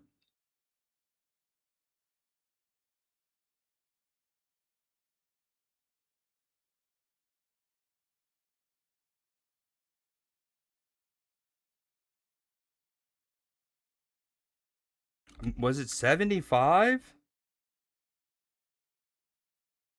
You'll take 7 mil. How many you got? It looks like you got a lot. You got 1.7 mil already. All right, Spain with another corner. We're in the 67th minute. 66:08. Yamal, in swinger. No one around. Easily dealt with by my boy McAllister. But it's going to be recycled because Spain's positioning is incredible. Yamal tries to split two. He only kind of does. Right-footed cross. Ferran Torres. Easy save for Emi Martinez, but Spain's ratcheting up the pressure here. Yamal tries to spit two. Luckily, the ball kind of ricochets. He is able to get to the ball before it goes out of play on the inline. Stands up a really good cross with his weaker right foot. And Ferran Torres, recent sub, my boy, rises handsomely like Adonis, but heads it right to Emi Martinez.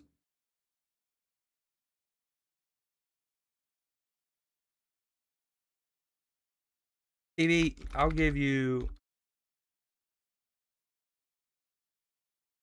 only because I still have your name control viable. I can still copy paste your name and I don't have to figure it out again. But this is the last time I'm going to give you points for a while unless you win something or do because your name is a nuisance to type in here. In Discord, I can just do @P and it's bam. 150K. Spend it wisely.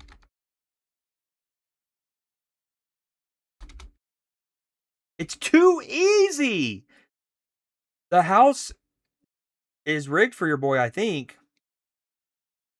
Well, I'll give you a little more because I just won a bunch.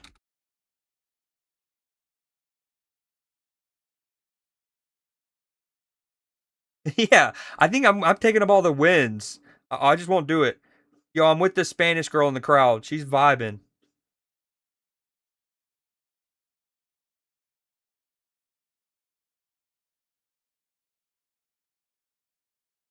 Dude, you know who makes awesome music almost consistently? Jungle.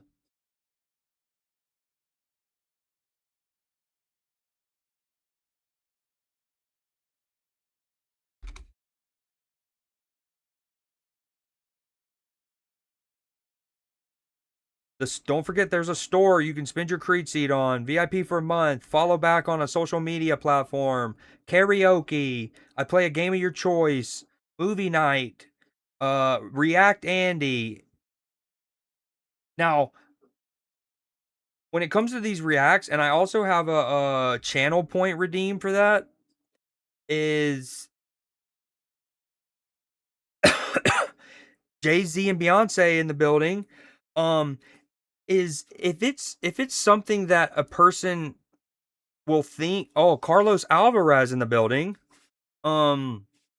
Obviously a Spaniard, Serena Williams, tennis royalty here. Is if it's something that I'll like and like the stream likes and it's something we talk about a lot. A person doesn't need to use points, whether it's channel points or whatever. They don't need to like redeem something to share that. Like just if you're a sub, you're a VIP, post a link or whatever. But if it's like something that'll take me away from what I'm doing, is like a 10-minute long or longer video, that's what those React redeems are. Sometimes I feel uh like Matchy in particular, he'll wait and do it with a redeem. He'll show me something and he'll use a redeem, and oftentimes I'm like, I like this. I'm glad you showed me this.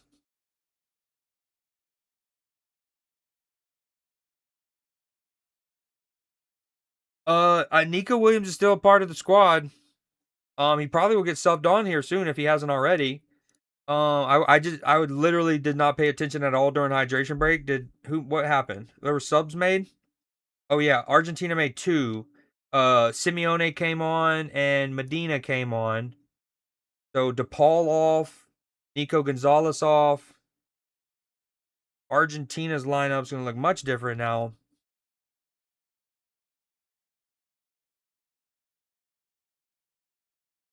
Oh, let me try to fix that. Um,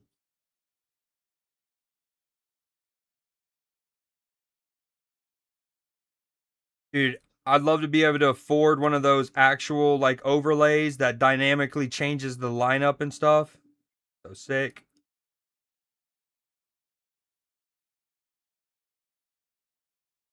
I can't get it right. Hold on. All right, we're locking back in. Um. Okay. Yeah. Long story short. Yeah. Nico Williams. He should be available on the bench. Yeah.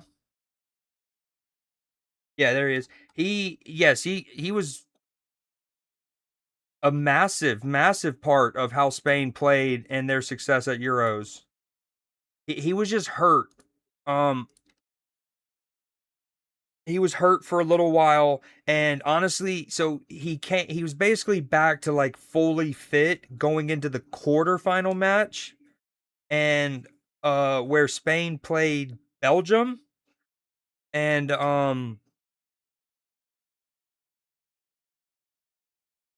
so in that match he was like he wasn't fit enough to start, right, but he was fit, and he actually came on as a sub, and I and like he played enough minutes to where going into the semifinal against Argentina have a chance to get an attack going here. It's down their left.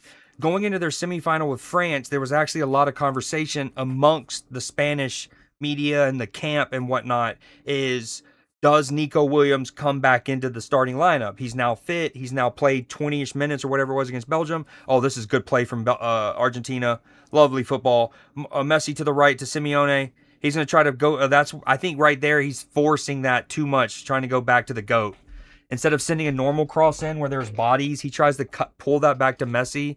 Um, yeah, there would have been conversation was like, would he have started? Now, of course, there would have been some people who've been like, yeah, but that's a little bit unfair for Baena, who has played so well coming on and has helped them play.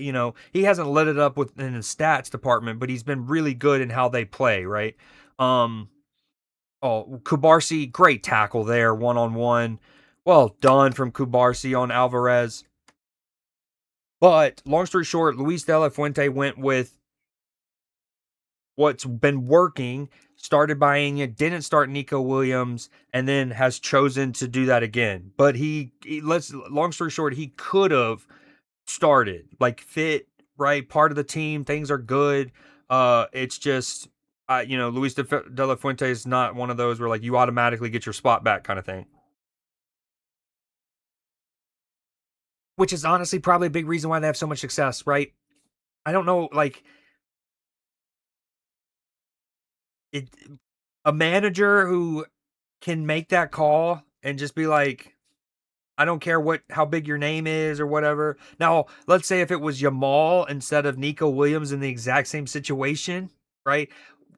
Would Yamal's superstardom maybe have? I don't know. Well, that obviously time will tell. But yeah, dude, it's that's kind of the luxury, right? Whether it's club football or international football, the manager has so much faith and or like confidence in his like he's so well established within the thing that he can make calls like that. Speaking of Nico, there he is.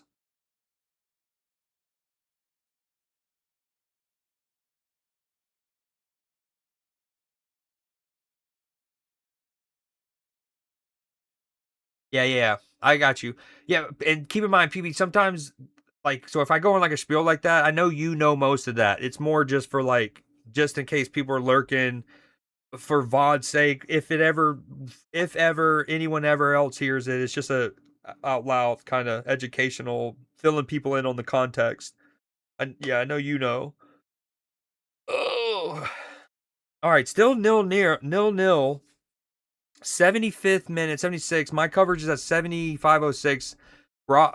Free kick for Spain here.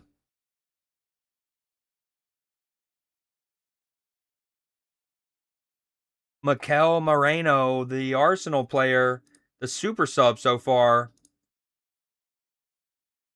And he going back another one. Would this be three? If he goes and scores the winner here, that'd be three in a row, I think.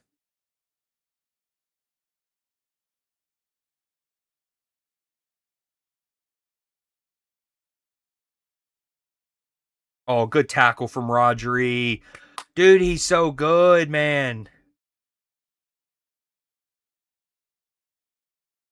So I had in my bracket, I had unfortunately I stuck with my pre tournament pick of Brazil, just knuckleheadedness. But I also had Spain, like I had Brazil Spain in the final, and yeah, I'm an idiot.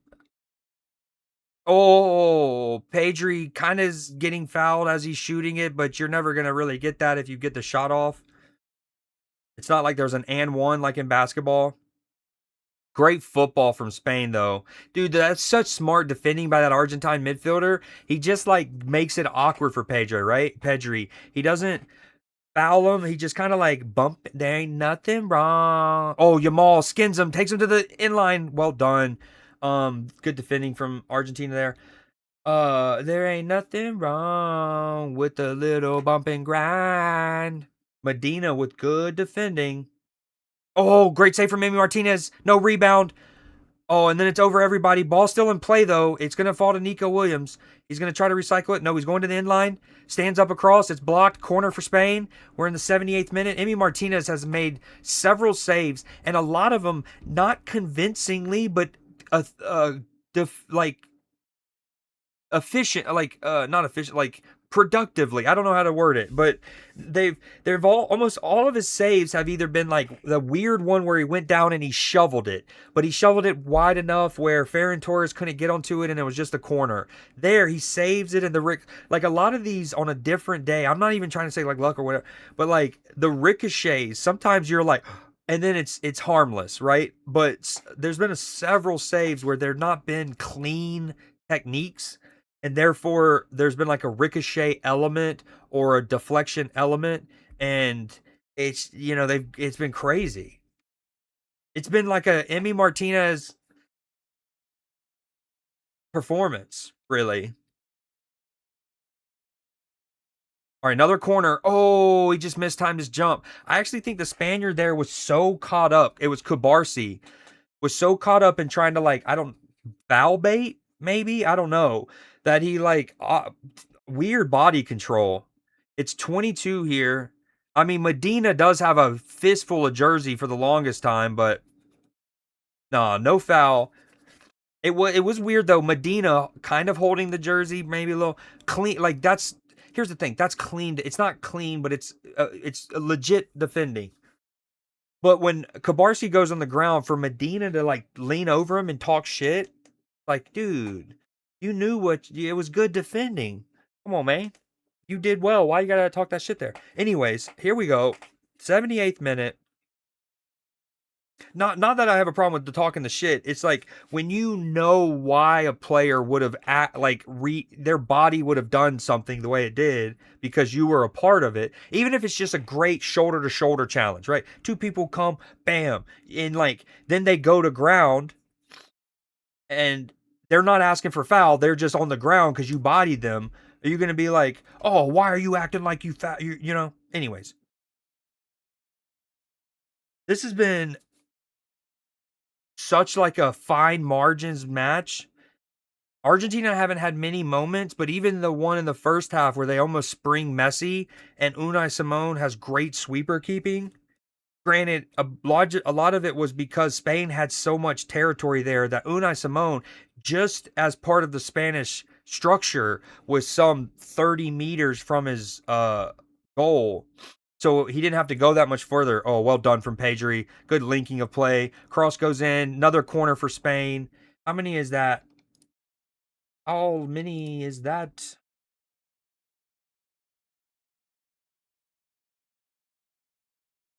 This is seventh or eighth? Essentially, I don't know if this is updated, but at least seven. Seven corners, 10 shots, none from Argentina, but only a .8 expected goals so far, according to Foot Mob. All right, it's with Nico on the right. He's been played into Pedri. He's got him again. Well weighted from Pedri. Maybe a little overhit. Oh, speaking of, oh my God, there were so much little moments. Pedri's ball might have just been slightly overhit. Nico Williams does do well to get on the end of it and get a cross in before. Oh, Cucurella just went to ground. Is there actually something in it? Simeone, is there actually something in it, or did Cucurella just, was that all fakey poo?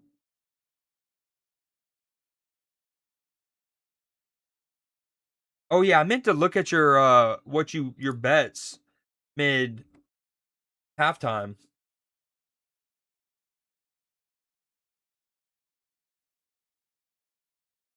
I don't even know how to read something like I'm so out of depth with the betting. I don't even this is like foreign language to me a bit. It's like a math equation. I have to literally sit there and like a beautiful mind. Okay, with Spain here, my coverage is 81, 21, 22, 23, 24. All with Spain on their right. Gonna go to Cabarsi into Pedri. Barcelona teammates Lincoln. Now it's with Laporte. Cucurella. Cucurella to Nico Williams. He's got somebody down the line if he wants to use him. He chooses to go back to Cucurella. Argentina's in a good shape. They got everyone behind the ball for the most part. Now it's Pedri splitting the lines. Good pick and popping from Pedri. Miscontrol from Moreno. Ball comes into his feet. That's not a foul at all. Oh, no way. No way. No way. Ball still with Spain. You play on. Giving a foul for the descent from Enzo. There's the yellow card you needed. Oh, you needed shots on target. Never mind.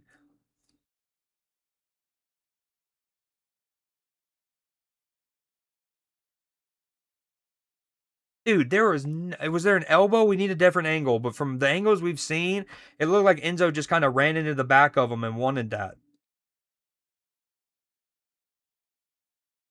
All right, camera, stop showing Enzo. Thank you. Now it's with Laporte. Laporte to Unai Simon. I'm gonna try to go full play-by-play here. No reading chat for a minute.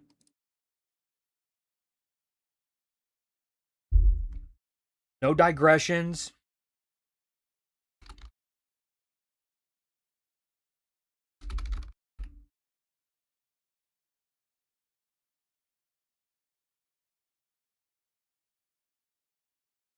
Okay, I had to change my stream title.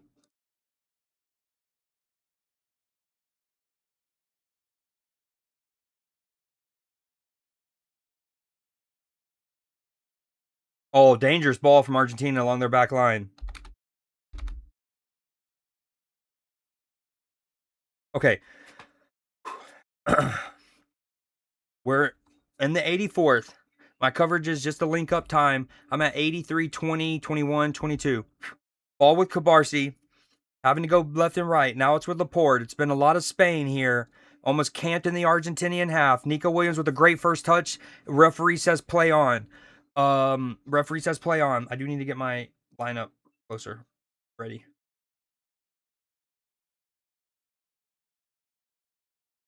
Boom.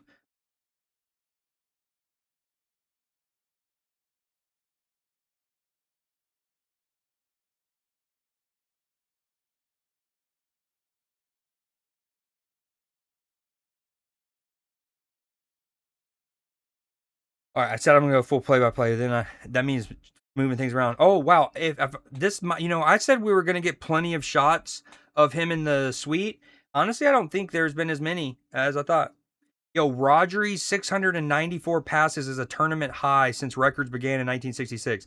Ball with Spain here. Speaking of Spanish midfielders passing the ball, Ferran Torres into the box, blocked for now by Medina. Medina has been active. That is at least his third defensive action since being subbed on. He has been active. He has played a part defensively so far for this Argentine side. They obviously are just soaking up the pressure. There's maybe no better side in world football at keeping the ball. it's at this point it would you and art you might be like, well, Argentina's good too. Just get the ball and play. Sometimes you just can't do that, and you got to play off of that. And that it looks like what Scaloni's doing. They're gonna hope to spring on the counter. It's with Spain. Laporte still camped in the Argentine half. We're in East Rutherford, New Jersey, in the World Cup final of 2026. The first World Cup final to feature two nations that share a primary language since 1930. There's a lot of the P word probably being said. It's 4 letters long, and it's got to be being said. Great ball from Rodri to spray play to the left. Nico Williams has the chest control. He's able to go one-on-one. The overlap isn't coming. Cucurella actually went underneath. Gonna recycle again. This is where, as good as Spain is, they got to be locked in. The concentration has to be elite for all of the people not on the ball to make sure their spacing is good, because Argentina, who are so dangerous, as we've seen so often in this tournament, especially late, they just need one sniff. So Spain's got to be ready to be able to compete for each 50-50 ball. The ball's with Kubarsi. He's kind of studs on it. Marino shows for him. Nice ball around to give Rodri some space to run into the Argentine half. It's going to go to the right to Yamal. Yamal's got one on him now. He's going to go back to Rodri, the former Ballon d'Or winner who's playing like he was 2 seasons ago. Into Ferran Torres. Gets a half volley off. It's kind of scuffed into the ground. Might have been wide regardless. I think it was. I don't know if Emi Martinez even touches it. Great football from Spain, but ultimately not that threatening of a moment. No, not even close. Emi Martinez never even sniffs it. Never even sniffs it. Oh, what a next 30-ish minutes we have in store for us.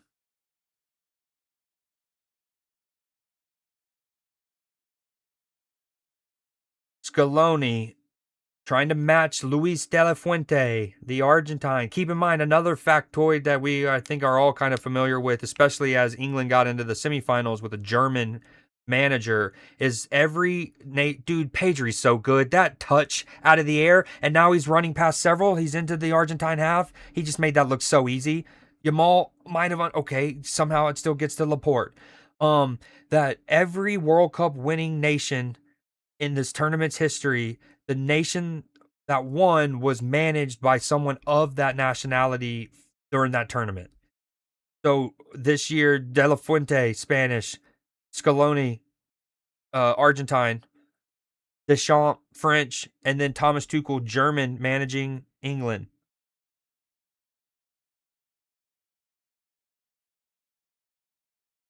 Honestly, it's a travesty that Sir Alex Ferguson, I know he's Scottish, don't get me wrong, but it's a bummer he never got to manage England. Am I right? He should have, after all the success he had in the 90s, he should have managed England in the 2000s. Yep. That way also United wouldn't have won all of those, what they did. That would also been cool too. Oh, Yamal's dancing. He's eventually going to go to Rodri. Rodri's great. What a ball from Rodri there. 20 players, 20 uh 15 world-class players, and then like several other, incredible players. Everything's condensed. 20 players within about I don't know, 30-meter square area. And yet Rodri plays a bouncing ball first time as cleanly as that out to Nico Williams. I hate the dude. If he's in this form for this upcoming season, Haaland just, oh my God, what a ball in between the lines. Speaking of Rodri, he takes a shot. Okay, maybe praised him a little too much too soon.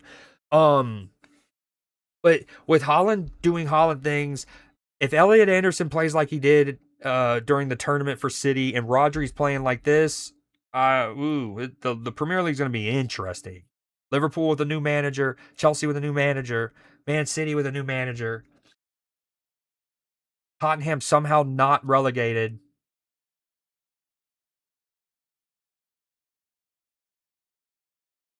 Has he? If so, that's so bad of me. No, he hasn't. Bernardo Silva, you might be thinking, are you thinking of Bernardo Silva? He has. Dude, you had me thinking I know that I haven't worked for a month or so. Because oh my God, every time I love seeing the Spaniards, the legend Ramos, Jesus Navas, Carlos Puyo, Iker Casillas. I didn't really get a chance to see all of them in the back row. Xavi Hernandez was one of them. Only 4 minutes? Wow, dude. Oh, wow.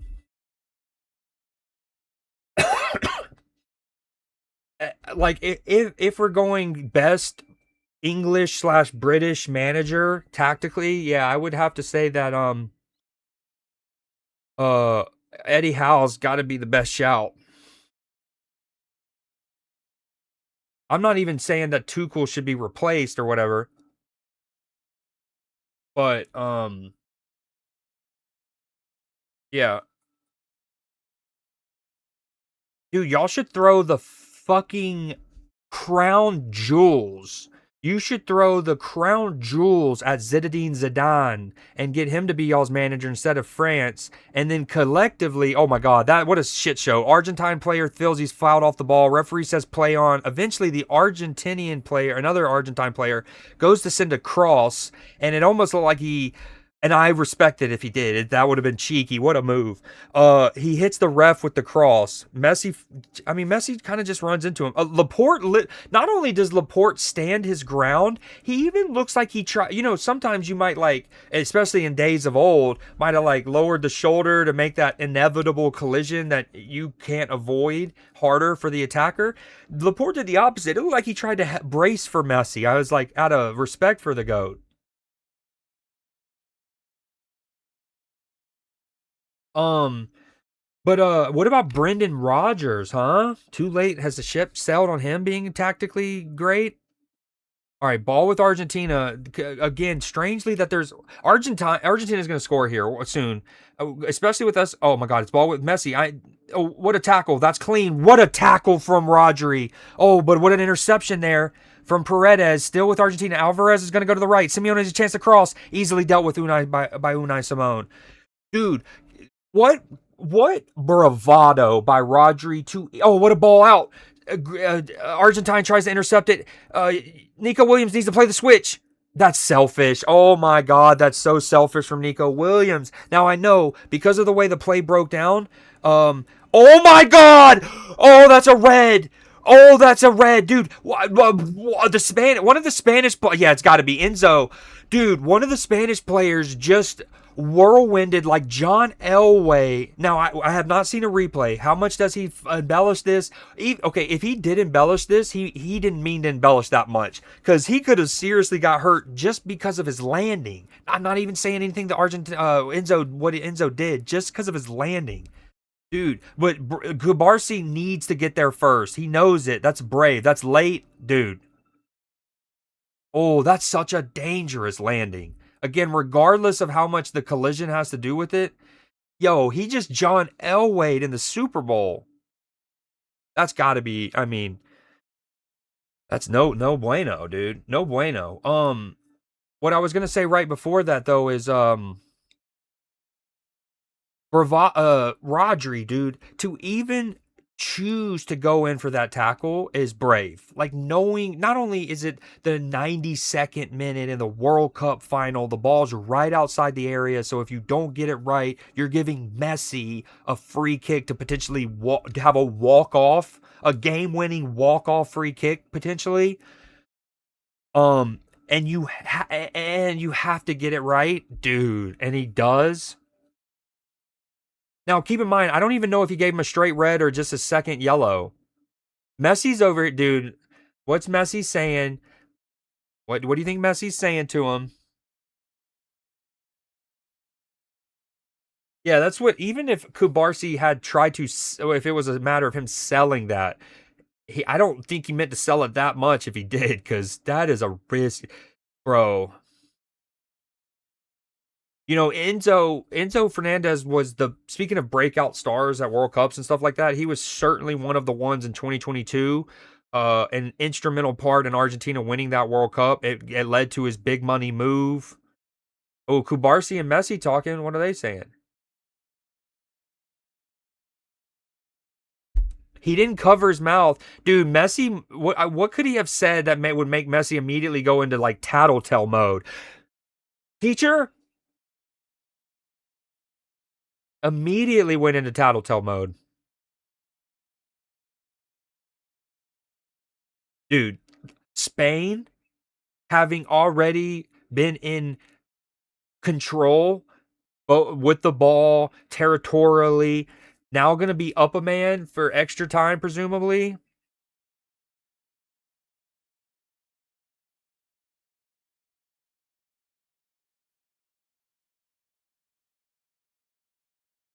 Surely he gives another 2 minutes from here, minute and a half, ball out. But that's what I was talking about, dude. Nico Williams, yeah. So he was on the right when obviously he normally plays on the left, and Yamal was on the left, because of the way that the play broke for Spain.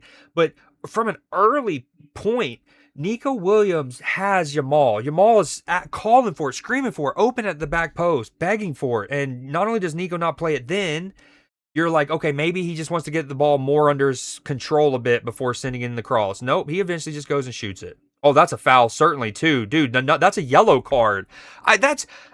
Is Paredes already on a yellow card, and that is a yellow card in a vacuum itself. I'm so confused. He is. I guarantee you. I guarantee you that would be a yellow card if he wasn't already on a yellow card. That is a gazillion. That's in a vacuum every day Sunday league. I don't care if we're in the streets of Birmingham or the gardens of Versailles. That's a yellow.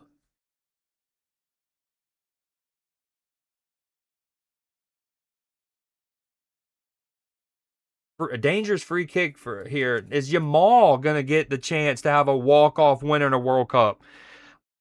Porro, right-footed player, Yamal, left-footed player, the two standing over it. I would say that this is better suited for a right-footed player. So I like in that sense, it's like should go to Porro. Hello, Aaliyah. What up? What up? I think I like the right-footed players more, but it's also Yamal. So it's gonna be hard not to let him have it. So if anything, if I would set up something where Porro like runs over and like rolls it to Yamal or something. But here we go. Free kick to potentially win the World Cup. Walk off. Porro and the next superstar, the baby goat, Lamine Yamal. I mean, this would literally be cinema. Cinema. Do you think they have like GPS, like they can control the ball's flight? Because if so, I want to be on the remote control for this. This is Yamal to Emi Martinez's left, wicked topspin. No, it should be Porro though. This is more set up for right-footed player. They still haven't taken it. This is are we gonna take this free kick? Yamal. Oh my God! I almost called it. Emi Martinez got to it, but it was topspin. Emi Martinez's left, and it's the new technique. Oh, huge save from Emi Martinez. That's a great save. But again, he kind of knew it was going to go there because of the ball still with Spain. Because of the new, that's what teams are doing. They've been doing, right? The teams on defense sets up their wall, and then you on offense, or you're with the free kick, you set up players near, in, and around the wall. So not only can the defense not put people in better spots, but the goal is you essentially aim at your teammate in the wall, and they duck, they hop out, like you're aiming at them, they move out of the way. That way, you don't have to deal with the wall as much. But in that situation, I also think it would have tipped Emi Martinez's hand because in his head, he's also thinking what I'm thinking, that it's suited better for Porro if Yamal is going to do it. With that body shape, he's probably going to go to my left. And with their player standing in the wall right there, if Yamal takes it, I'm going here. If Porro, you know what I mean? And great save from Emi Martinez. We are going to extra time. Quick little bingo, PB. Yo, what up, Toxic? It has been cagey. I will say that I'm surprised. Like Argentina probably could have two people sent off potentially.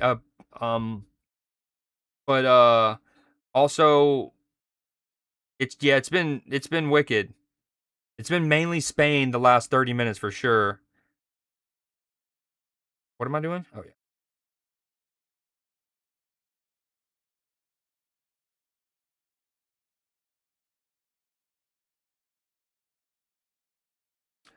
Yeah, probably by a lot. Last time I saw, they didn't have any shots on target, so that probably. Hold on, good question.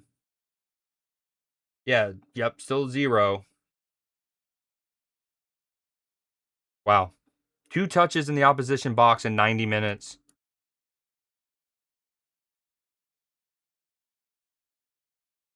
I mean, Spain's played them off the park. If we're being real and true and honest.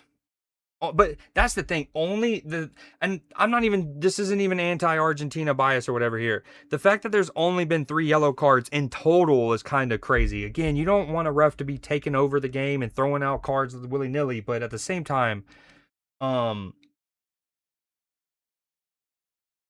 dude, some of these challenges you just can't like let go uncautioned.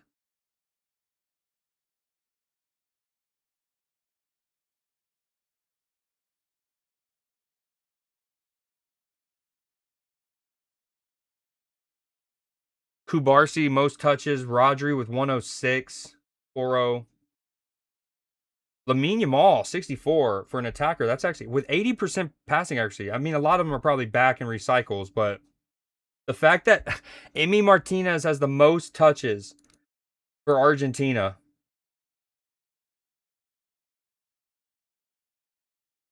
kind of crazy, actually, when you think about it. Where's Messi at? He's got 29.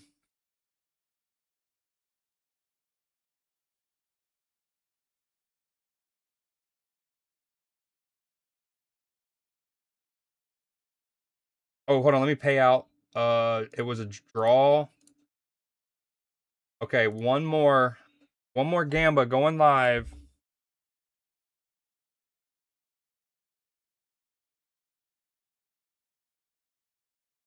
Um, wait. Eye of the Tiger. Okay. Start prediction. Status after extra time.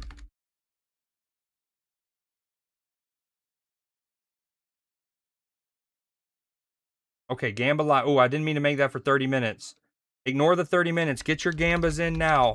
Gamba, Gamba, Gamba. And then I'm going to end it here in probably like 15. Okay, so no. Oh, wait. No bingo? All right, we're about to start anyways. No bingo. No bingo.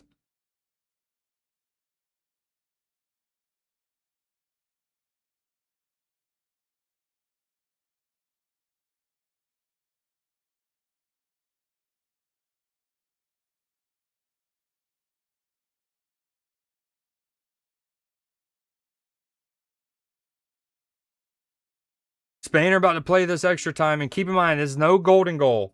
No golden goal, just in case. It's 30 minutes. Argentina will have to try to get the ball off this Spanish side for 30 minutes. Now, here's one thing. Argentina's guaranteed to get one possession, and that's the start of the second half of extra time. They will start with the ball. How long they keep it, we'll see. Spain up a man as well.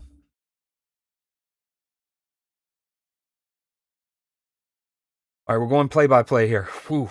We're in extra time. A lot of fans haven't got back to their seats, it looks like. Ugarea to Pedri. Everyone camped in Argentina's half already. We're half a minute into this extra time, and 21 players are inside Argentina's half. Rodri's going to ping it out to the left to Nico Williams. Lovely ball. Rodri has absolutely.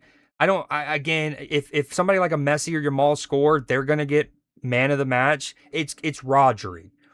Rodri's been the best player on the park. He has dictated things. He's tackled. Rodri has been the best player on the park. Now it's with Cabarsi.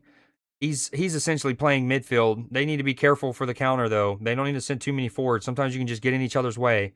Oro to Yamal. Yamal to Ferran Torres. Ferran Torres is trying to run in behind. Yamal's going to play it safe, going back to Porro. Porro playing into feet to Ferran Torres. That's really hard to deal with, and he swarmed out by 3. That is also going to be a foul. That will be Argentina free kick.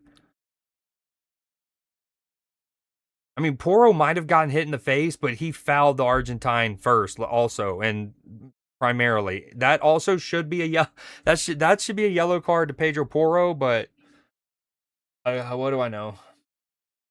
He's not on a yellow.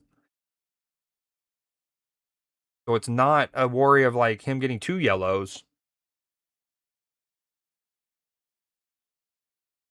Emmy Martinez.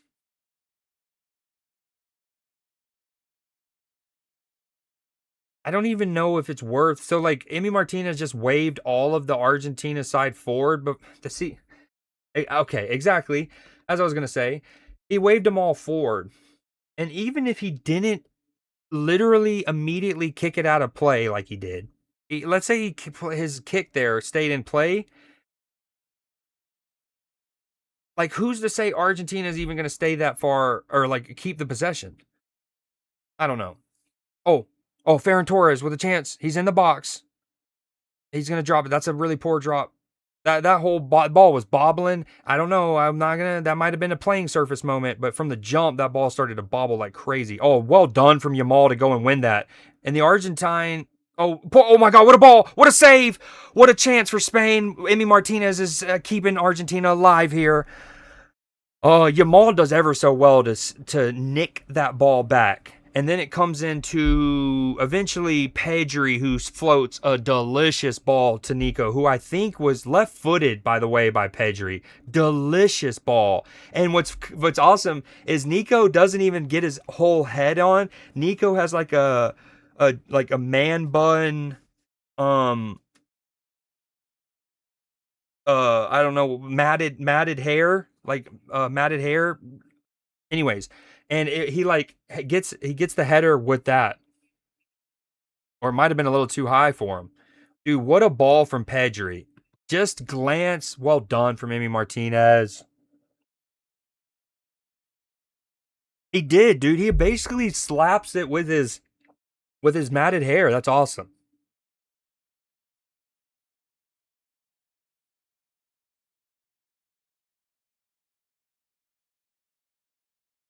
Some teams do, yeah.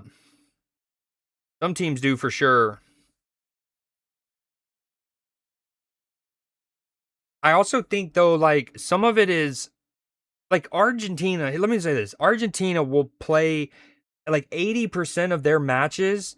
They're not playing like this. They're not just trying to like have these kind of matches and then escape with some heroics at the end. Dude, Rodri is just wait. The ball just hit the wire. The ball just hit the wire and no one's even talking about it. That happened again. There's no way Rodri's pass just died there.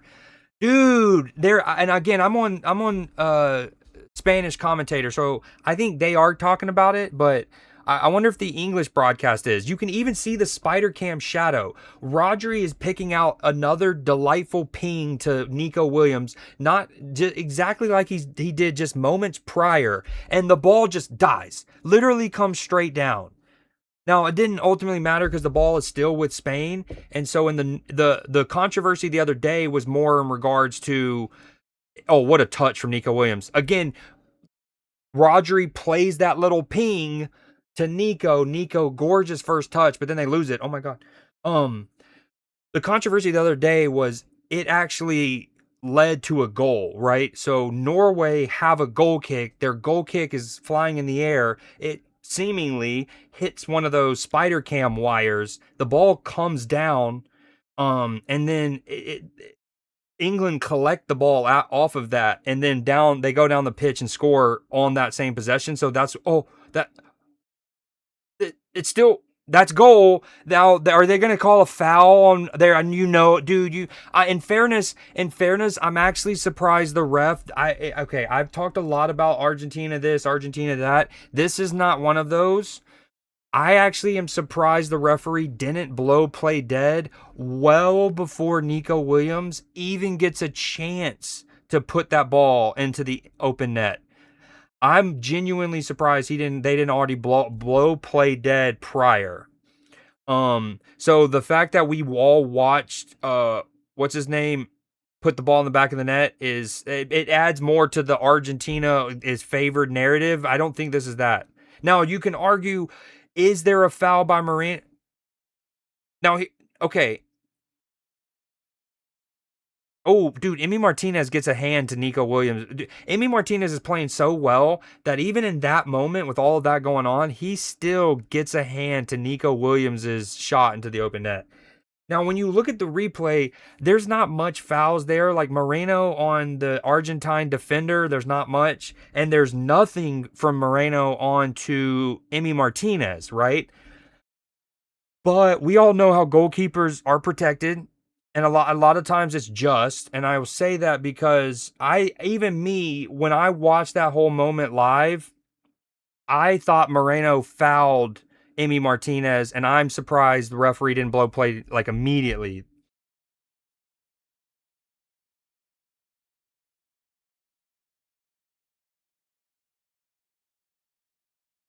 All right, we're getting a little stoppage here to check on Emi Martinez.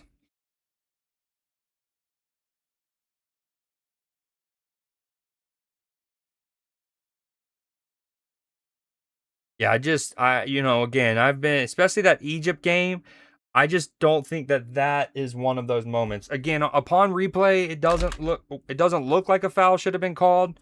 There's not much in what Moreno does to either Argentine. However, live, I thought so. I was, yeah. Oh, what? Ooh, dude, Spain bringing on Zubamendi. Now, here's the crazy thing. So Zubamendi is a great midfielder himself. Recently made the big move to Arsenal and played a lot for them this season. A massive part in them going on to win their first Premier League title. What a sub to bring on, by the way. So what's crazy though is speaking of conversations about who might start and whatnot. Uh, Going into this tournament, we all know Rodri's brilliant. The best number 6 in the world. The best seed, the true center defensive mid in the world. Former Ballon d'Or winner, rightfully.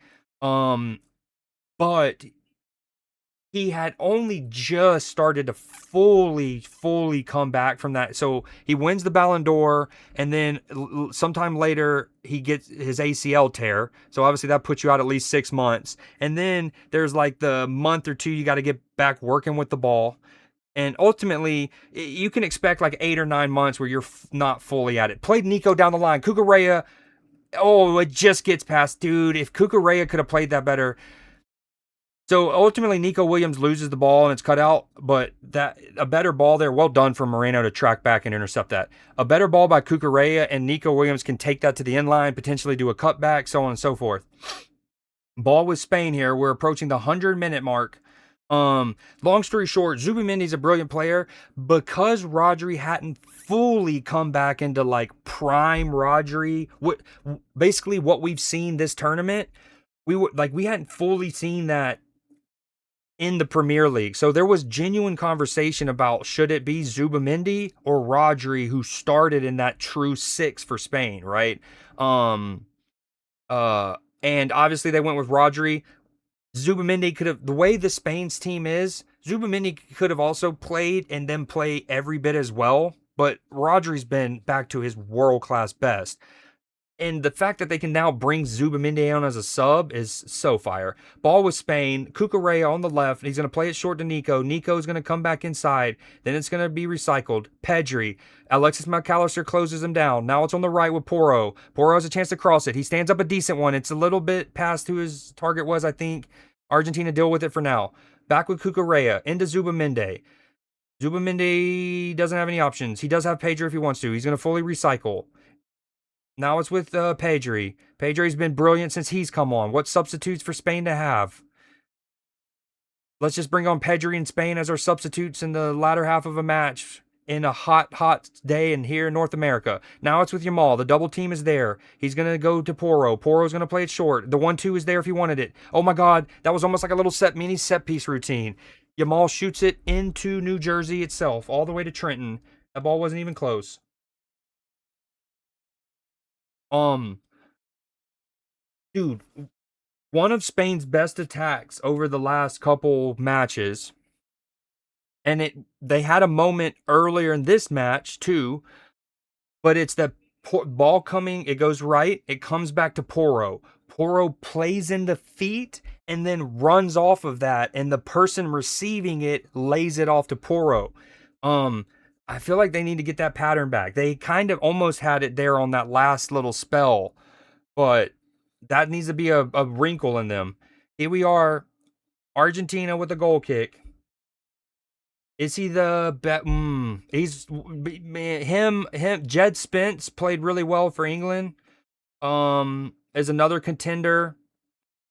Um, oh, well done from Spain. That's a good question, but yeah, short answer: one of the two or three. Yep. Like he was at the Euros 2 years ago as Spain won. All right, ball with Yamal. Back to Porro. Porro goes into midfield into Zubamendi. Zubamendi gets his head up. There's not a lot of movement off of him right now. He's going to go left. Pedri. Pedri's going to use Nico. Nico has Kuka. Kuka's going to go to the inline. Nico's going to in-swing it. It's a... Oh, Moreno. The recent super sub for the Spanish side with back-to-back match winners. Just misses that glancing header wide. Look how quick Spain is when they shift gears. Nico could have used Kuka if he wanted to. Instead, in-swinger. That was a good question. I was wondering that too, PB. I was wondering that too. Not because she's a woman, but because it was like, whoever it was, gender regardless, they weren't in, like, they didn't seemingly have anything Argentina related, so it didn't seem like they were an Argentine coaching staff member, nor a Spanish coaching staff member. Like, they had nothing. It almost looked like they were a FIFA exec. Again, not to conspiracy hat tin foil, but just because, like, she was in, like, a business suit. What is it again? PsyOps. Yo, my favorite emote, my new favorite emote. Yo, why are they not showing up?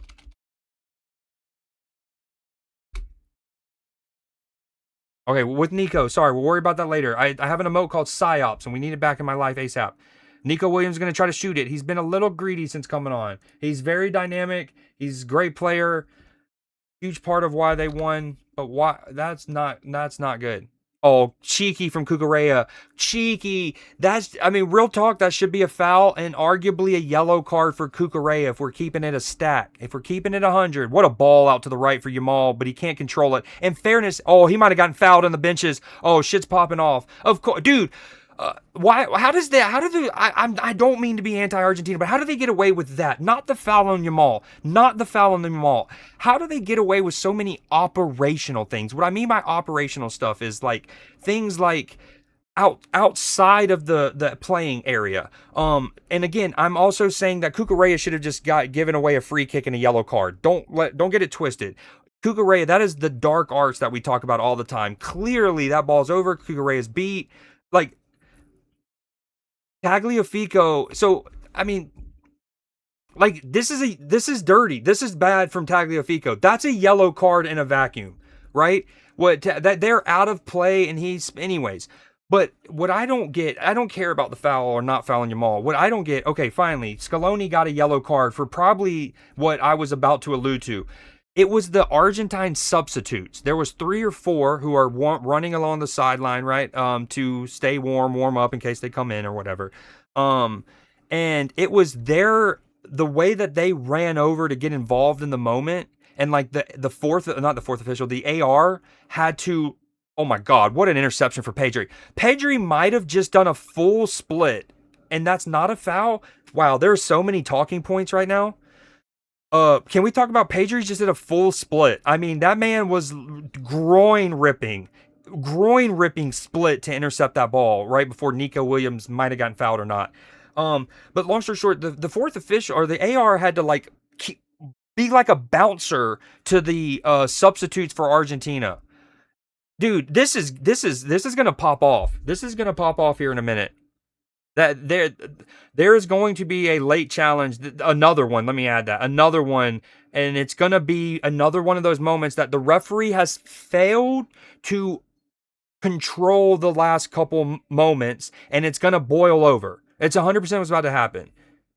And I mean, that's a clean challenge from Simeone. Great shoulder to shoulder challenge. Great step there, but then it's still with Messi. He's got a pass to the left. He gets it off.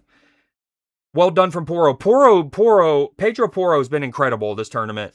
Pedro Porro, you would be, again, it's remarkable that Tottenham were as bad as they were this past season with the way that their players have played at this tournament. Dude, this is nuts. But the fact that the Argentine benches, substitutes were able to do that, yo, this is crazy. Yamal's trying to give the ball to the Argentine player to get play back going, and the Argentine player is just drinking water while Yamal's. Dude, I don't know if Argentina's doing their best to embrace the villain role that they have gotten and, become. But some of this, it's just, I don't know. Oh, and then Ferran Torres shoving an Argentine player down. But this is crazy. Okay, anyways. I mean, there's studs coming in late. I just hope no one gets hurt. Let's just hope for the sake of club football, none of these brilliant players get hurt because of the referee's inability to keep a lid on things. And you don't have to throw red cards out just to do that. But there should have been at least one or two more fouls, free kicks given, and at least one yellow. Also, Mikel Moreno might have just had his entire hip get dislocated. He Not a foul. I'm not saying that, but like he went for this aerial challenge, gets tabletop. I mean, that is dirty. Actually, that's dirty. What the footballing community has been calling that the Harry Kane, because as generally classy as Harry Kane seems to be, one of the things he used to do all the time that's a dirty, dirty move is he would not challenge for those aerials. Like, so him and a defender are both about to seemingly challenge for an aerial ball, and he will sell it and then let the defender jump and then you tabletop them. It's an incredibly dangerous play. And luckily the game has tried and done things over the last couple of years to try to get it out of the sport and punish people more for that and look out more for that. But that's exactly what Paredes just did. Dude, oh man, Moreno, so close. So close. Yeah, this is getting had a great impact since he came on the field. He's been very lively. He's had a great impact, but he's also had two really selfish moments. One in particular, not two. He's had one selfish moment, one a bit greedy, but not that bad. The selfish one though is Spain's kind of countering. He gets the ball on the right. Yamal is wide open at the back post, screaming for it. And not only does Nico Williams have a chance to cross it there, he then takes an extra, like, say, 2 touches, and you're like, okay, maybe he's just getting the ball more set up before sending it. But he doesn't. He takes those touches, and then he takes a couple more, and then he eventually shoots it, and it's an easy save for Emi Martinez in the end.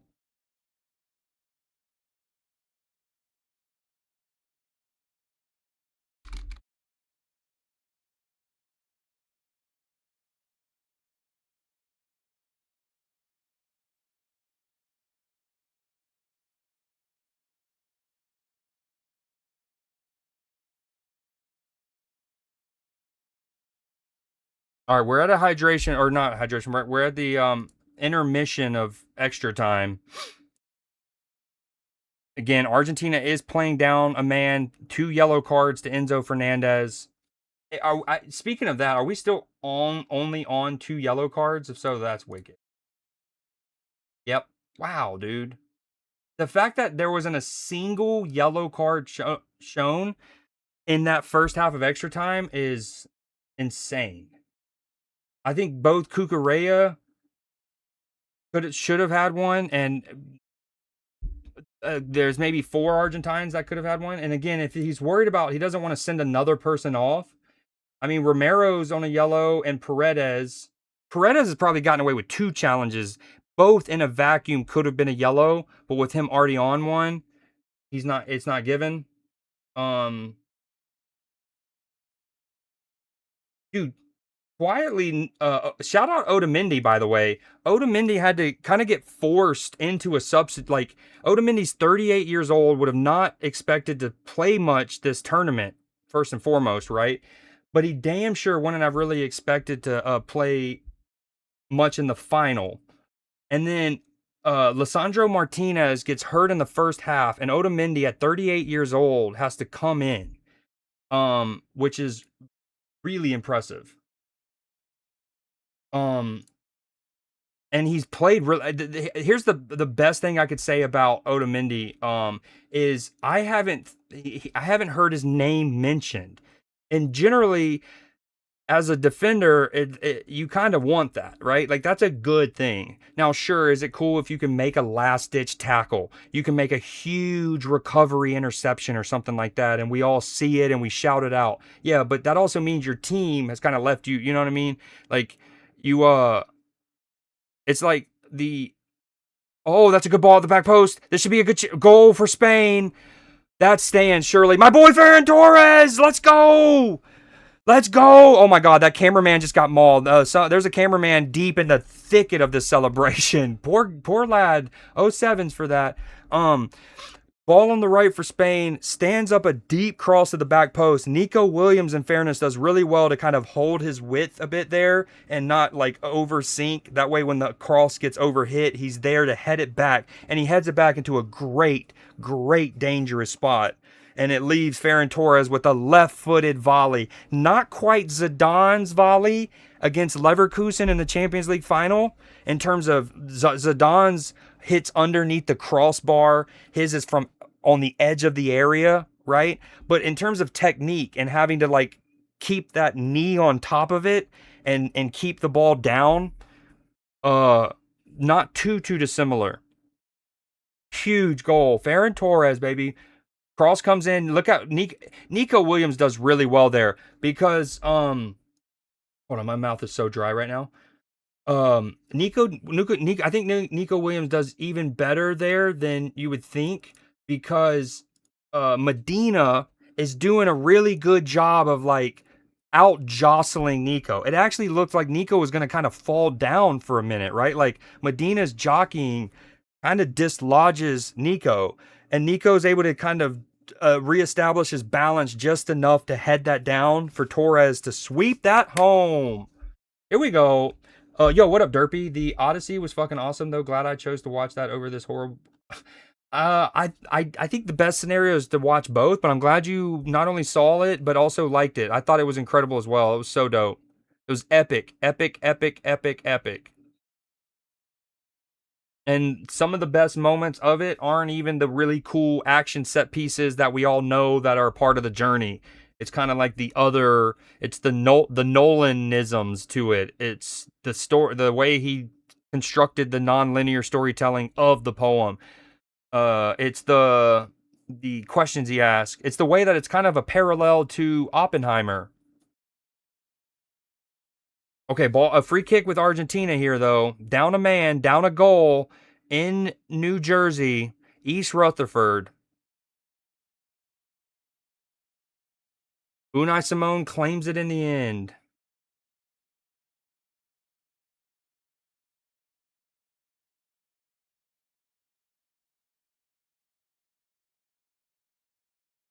I know the story's 3,000 years old, but still.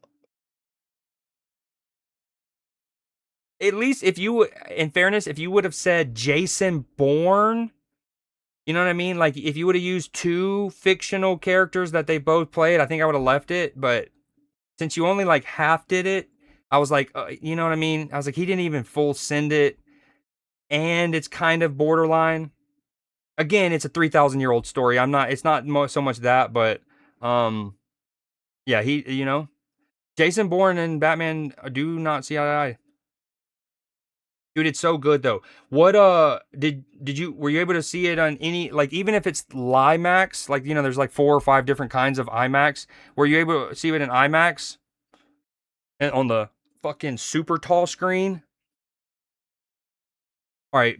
Now, what's crazy is now, of course, I don't know if it's Spain playing a little bit of them dropping in, but what's funny is Argentina have completed more passes. I don't know if this is an actual stat. This is just me filling it out. But Argentina have seemingly completed more passes in the last 5-ish minutes or whenever since Spain scored than they had completed since regulation halftime. Like they probably have 30-ish passes since Spain scored, and maybe had only completed 50-ish since the 45th minute. Arctic Monkeys. What's funny is because of this my current audio setup, I don't actually hear the music. So I hope it's not too loud. Y'all probably would have said something if so by then. But yeah, I actually don't even know what's playing. So that's funny. You know what? This playlist is actually called London Vibes. Is the name of it. I started it. This might be one of my oldest playlists on here, to be honest, because I used to. I still try to listen to it, but I love the Kooks, and then Arctic Monkeys are dope. No IMAX, Dolby, nothing. I'm then that's okay. I was just curious because well, actually that kind of is better for my question. We'll try not to say too much detail, but everyone should know about the Cyclops cave. Okay. Was the sound as cool and like as much as a part of it in that theater setting like it was in the IMAX? Because IMAXs are obviously also like they blow your socks off. Sometimes it's a little almost uncomfortable. Um, but and I actually said to Exit Device, I went to go see it with Exit Device, and uh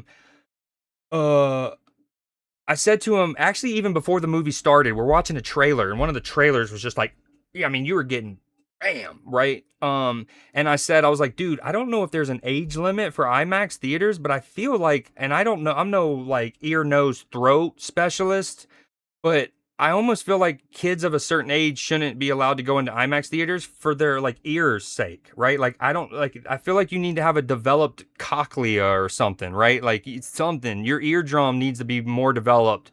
I feel like I don't know, but some of those moments I'm like it even is uncomfortable. I was like, dude, a kid, a baby without a developed eardrum, they're probably getting irreparable damage. Yo, Pedri is so smooth, man. Number 20 for Spain.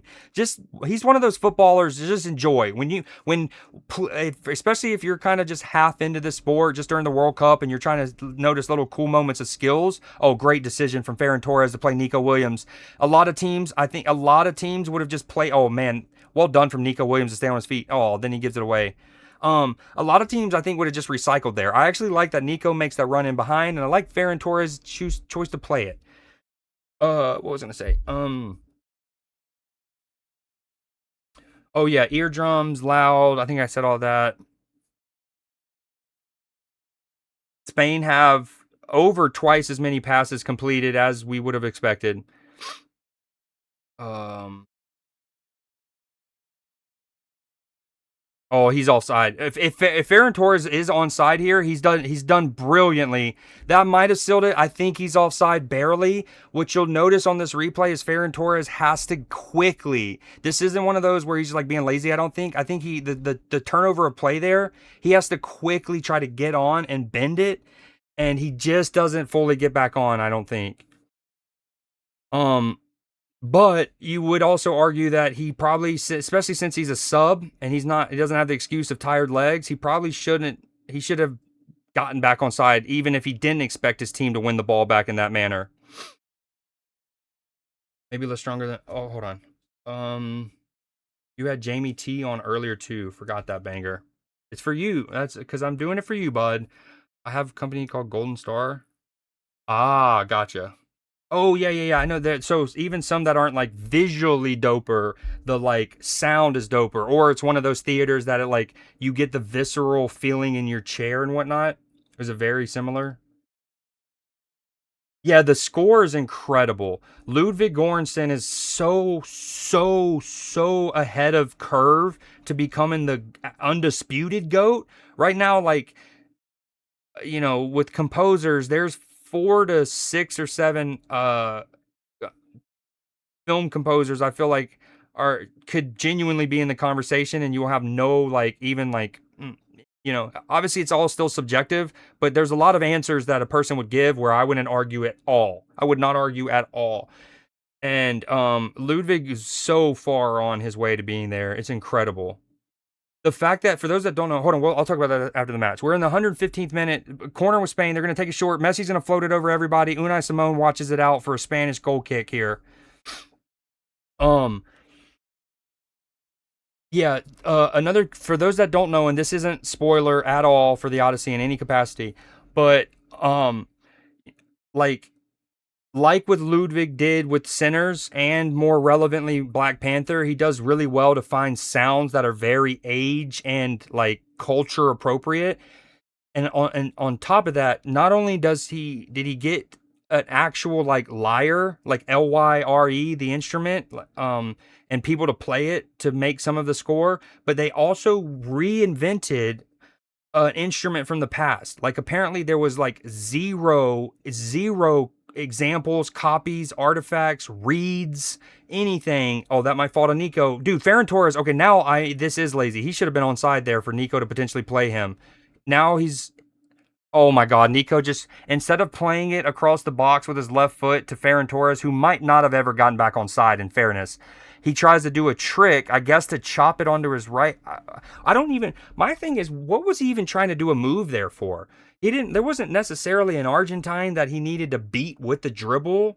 Like he wasn't in a spot to necessarily shoot after that move. That was weird. I don't get that one. Um, but, Oh, okay. Is Simeone going to be able to recover this? I think he is. There's so many Argentines standing up. I can't even see the ball down there. Messi outside the area. Oh my God. I think a Spanish player Moreno might be concussed. Dude, he just took a Messi left-footed bouncing volley rocket straight off the cranium, Jones. Look. Oh my God. He might have a black eye. Dude. Dude, I mean, Marino might be. He's the fact. Okay, in the modern day world, I don't mean to be a soft or whatever, blah blah blah. Everyone's soft. In the modern day world with CTE and like concussions being such a known thing, it is honestly, it's. I don't. Again, I'm not trying to be hyperbolic. It is actually unprofessional. Thank you, thank you. I was gonna say this is genuinely unprofessional and borderline inhumane in the modern day world to not have somebody, ideally a specialized neurologist who should be at every major sporting event on the planet, a specialized neurologist looking at Moreno there. I mean, he took a Messi rocket from feet away right to the like eye socket eyebrow area. Like that is no joke. And this is also one of those things where in moments like this, I think it would be helpful to show, especially if the venue has a screen to show replays and stuff. I know historically a lot of, especially in Europe, countries didn't want to build stadiums with replay screens and like jumbotrons, as we call them here in the United States, because they didn't want to put the ref under more pressure, which is like, I mean, what? Shouldn't it just help everybody just get the right calls more often? Anyways, long story short, this is one of those moments they should also show that, so any Argentine fan would also be like, okay, he's not just trying to milk the clock. He's not just trying to time waste. He literally should be checked out. Like, if we have any empathy for somebody's like well-being and their brain ever working again, that's one of those where you're like, that's a fucking rocket right off the eyebrow. But eventually they do get checked. Again, I just wanted to add that extra part because, like, understandably, Argentine fans are like, dude, we only have X amount of time left. Like, this is your time wasting. But in certain instances, if you could just see, you're like, okay. And again, it also relies on the referee to then fairly and accurately allow for minutes to replace that. Messi gives it away. Okay, hold on, I'm gonna lock in. Yamal sitting offside, dude. Right now, Spain have two forwards who don't have much interest in being on side. Yamal looks gas. Again, in fairness, Yamal is 19 years old and he's playing 120 minutes after playing essentially all but the first match of this tournament for Spain. We're in the 109. I'm at 119-18. Messi standing over a free kick from near the halfway line. He's going to try to float it up. Are they going to send Emi Martinez forward? That's going to be the question. I haven't seen him yet. It's probably too early to do that, because there's going to be at least 5 minutes of stoppage time or added time. A good ball in behind. Simeone with the chance to cross. Dangerous ball. Oh my God. Brilliant defending. Or does he just miss it? I mean, great attack from the set piece there, from the free kick from Argentina. They get Simeone down the right. He sends in a dangerous cross to 6-yard box. And then a combination of brilliant defending and luck and everything keeps the ball out. Spain survive. Argentina with a corner here. There's wrestling. Oh my God. It's the El Calcio. It's El Calcio Fiorentina going on again. Grappling. All right, corner here. There's still a lot of touching and yep. Now Messi sending it in. That's a good cross. Oh my God, I can't see the ball. No one can see the ball. Where's the ball at? There it is. I think Unai Simon gets just enough on the ball initially. Dude, what defending? What brave defending on that moment right before.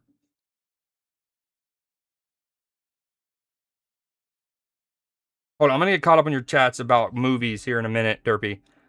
If you're still here, and we're here when it's over.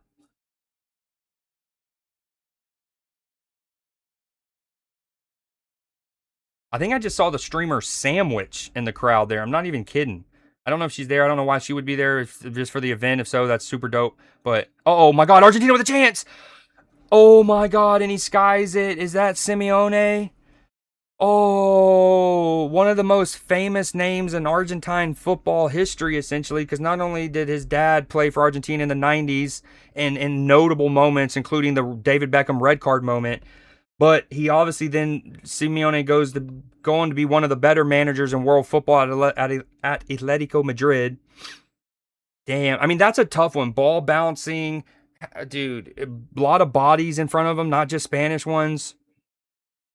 But definitely should have kept it down. Again, going back to Ferran Torres' volley, I go on to highlight how difficult and important it is to keep that knee, to stay on top of that volley there, and how hard it is, as exhibited by Simeone's effort. Oh, dude, Yamal is gas, but again, 19 years old, dude. Think of what we were doing. Let's all, for briefly, close our eyes, not for too long. The match is still on. And think about what you were doing the summer that you were 19 years old. And Yamal is playing in a World Cup final right now. It's wicked. And how understandably exhausted he is after 300 minutes this tournament, all over the country, playing in Miami and Dallas and Atlanta and New York. Great ball in the feet, though. Alexis McAllister is getting swarmed. He's able to keep the ball alive for Argentina. Argentina going to spread it to the left. There's about 3-ish more minutes here. Offside. What are they calling here? Question mark. They're calling a foul off the ball. Foul off the ball. Spanish free kick. What happened? They're showing a replay of the Simeone thing. I mean, dude, shout out Nico Williams too from closing that down. I mean, Simeone's trying to side volley that, trying to stay on top of it. Nico's closing him down fairly rapidly. Dude, Messi's been anonymous. Now, 39 years old in a tournament like this, again, with as much traveling as these teams have had to do, the heat, North American summer, dude.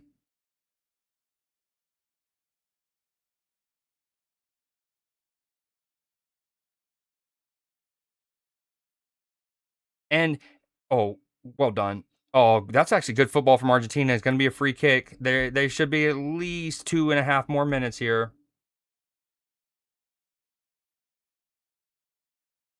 Messi's just going to float it up. That's not the decision, Messi. Oh, and then Unai Simon, dark arts, little flop.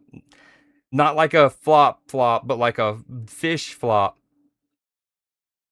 Oh, Spain's so ready to celebrate. Here we are. We're approaching that 4-0-0 mark of stoppage time. That's a great ball out to the left to Nico Williams, who should try to take this to the corner flag if he can. He's going to recycle it. Not a terrible decision. Probably the second best decision. Great ball from the left center back to the right back. That looks an easy one, uncontested, but with the way that ball is bouncing and he's getting closed down and how crisply he gets it over there, oh, that's a great ball from Cucurella. Good movement from Ferran Torres, too. Got to be said. Oh, well done from Ferran. He's probably going to, I was going to say, the more that Ferran Torres holds that ball there, the more his shins are in danger, but you do it for your country. Free kick for Argentina. This is I can't see Argentina getting too many more possessions after this. They'll probably be able to lump it forward, and then so long as they keep it in the Spanish third, they'll let play keep going. But the moment Spain clears their third defensively, I think ref will blow this. Ball, Emi Martinez, free kick. He hits it. A lot of bodies in the box. Floated. Great win from Spain. Ferran Torres, and there it is. Spain.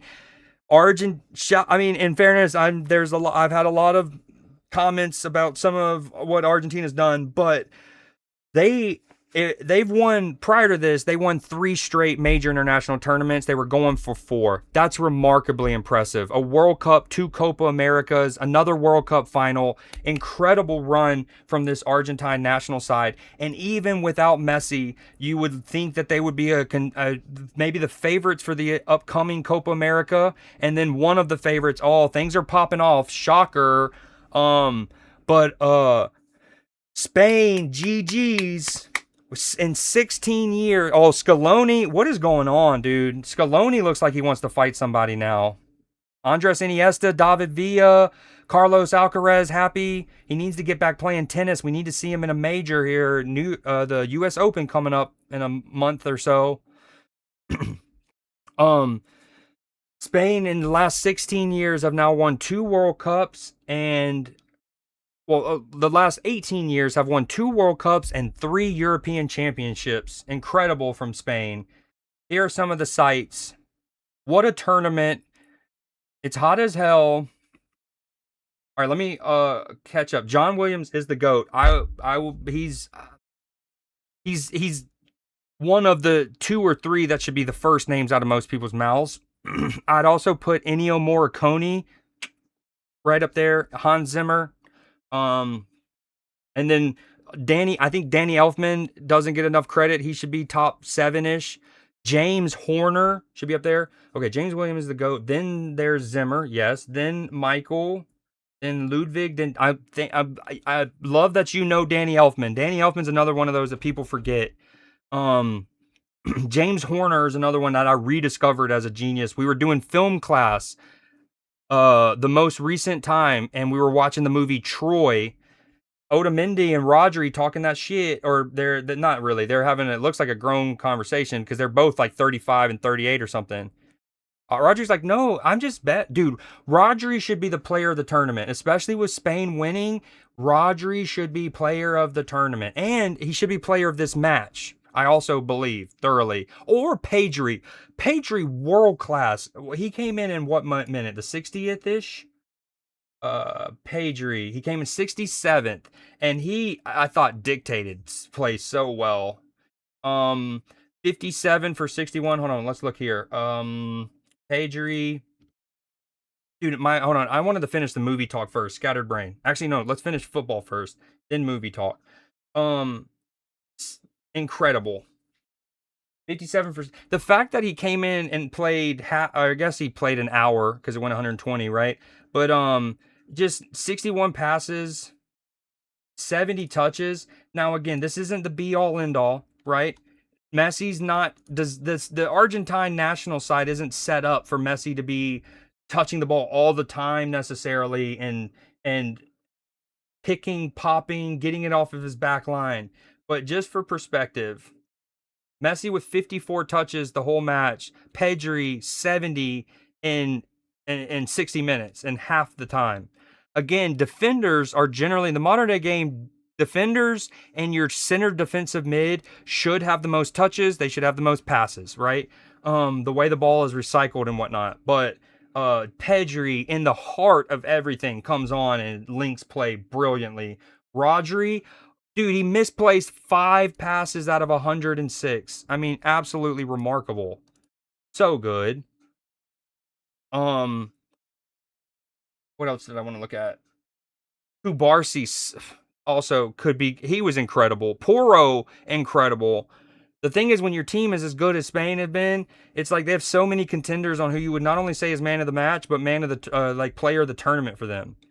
Like both fullbacks, brilliant. Kubarsi and Laporte, absolute impenetrable unit. I think, what are they? They only conceded, 1 goal all tournament? No, that can't be right. 2 goals all tournament? Hold on, let's look. Hold on, fixtures. 1, 2, no, hold on. Bro, they only conceded 1 goal all tournament, and that was to Belgium. And again, as much has been publicized, the only team that Spain did not beat this tournament and failed to score against was the mighty Cape Verde, dude. Mighty Cape Verde. Dude, what a defense, dog. In the World Cup, You only concede one goal the whole time. And it wasn't like they had an easy route. You have another, I mean, in a row, Uruguay. Now, Uruguay massively underperformed, and Uruguay actually finished to like the last, I think. Well, no, that would only count third place teams. Never mind. But Uruguay had an underwhelming tournament, but Uruguay could be a danger. That could be a tough matchup. Austria, European side. Portugal, obviously very good. Belgium, France, Argentina. Not an easy path by any means for the world's number 2 side, right? And they only conceded one goal. What's funny is shout out Iraq, Iraq and Peru in friendlies to warm up. See, don't ignore the Egypt one that was in March. These were their 2 essentially behind closed doors kind of friendlies that they would have played to get ready for the tournament. Iraq scored, Peru scored. Obviously, you're not playing it seriously. Dude, Spain's so good. Yeah, I mean, Rodri should get player of the tournament. Outstanding. And as a Premier League, as a fan of a Premier League side that's not Man City, I'm not looking forward to seeing him play back to his Ballon d'Or best. All right, hold on. What do we want to look at? Let me close out of this.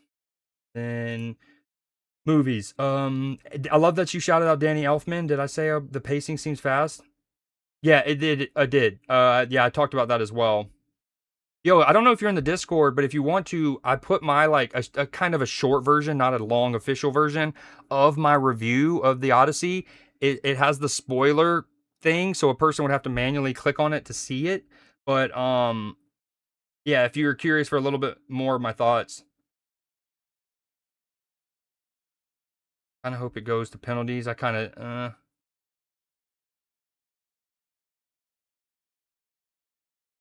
Wow, PB, thank you for that. Yeah, I'm about to end stream anyways. I'm starving and yeah. Be on the lookout. Me and the crew beat RV there yet. Friday night in the Discord, we hung out, dude. But for those that don't know, I stream at least once a week, like a stream in the Discord. We were in there for 8.5 hours. I was showing my screen the whole time, and we beat RV there yet. And I've been editing the video of our playthrough to try to put it up on YouTube. So y'all be on the lookout for that when you can, when you can. If not, thank you all for being here. What a wonderful World Cup. Incredible moments, phenomenal stories, whether it was Cape Verde drawing not only Spain just then, but eventual winner Spain. Curacao scoring a goal against Germany was already fire. We obviously saw that, it wasn't the best German side. Remarkable late winners and comebacks. Argentina coming back multiple times to drag their talismanic leader or him to drag everybody to drag each other to the final. Spain looking like they did in Euros. When they click into gear, they're just so hard to play against. And what's crazy is, as good as they are with the ball, and that makes them hard enough to score against because you have to have the ball to score generally, they can defend. That back four of Cabarsi, Laporte, Cucurella, and Porro especially, they are not afraid to get stuck in. They're not afraid to go full committed to a 50-50, as shown by Cabarsi when he in the moment where Enzo Fernandez eventually gets sent off, right? That's a 50-50 moment where Enzo, having right before that coming together, there was a clean coming together, right? And the ricochet falls, and that's the next moment. Enzo he has a full head of steam into the first, and then he's able to go to the second one with all of that momentum. So Cabarsi has to be brave there. He sees Enzo running full tilt, all the momentum in the world. He has to get to that 50-50 ball. Not only to keep like that's going to be a dangerous Argentinian attack potentially if Enzo can get on that. So like what makes Spain so good is they're so good with the ball. They're so technical. They find pockets of space. They move off the ball for each other. Their weight of pass is generally incredible. Like Rodri just dictating play, pinging it to the left. Rodri coming on, Pedri, splitting the lines. They're just so good. Their defense are up for the challenge. Incredible tournament for them. A lot of awesome moments. Still proud of my USA team. I obviously we reverted to old USA. Here's the thing. This also should make us feel a little bit better. It's just the nerves, right? Like we saw a lot of nations, unfortunately, kind of revert to some of their like what we stereotypically label them, right? And I thought, we kind of reverted to a lot of the things of our past with the pressure of that. But prior to it, I was so proud of the way the USA played. Like we were pressing, we were winning the ball on the front foot, we were passing between the lines, slick play, building out of the back. It looked good. What a tournament. I love sports. I love this sport. I'm already just licking my chops to get the Premier League back in action. We got Champions League. Liverpool's still in it. New manager. Next year, I think we have a Women's World Cup. Let's not sleep on that. Super dope. And then the year after that, we're back to the Euros, another major competition. I hope you were all able to get your watch badge one more time. These were the badges that we had for the World Cup. Um, we had I should, and I'm actually gonna. It ends tonight at midnight. So technically, if you didn't get the gold one and you still wanted it, you can get it by up to midnight tonight. And then obviously the watch one wouldn't be applied, but there's two ones. There's a silver one. Maybe I should just show y'all my badges here quick.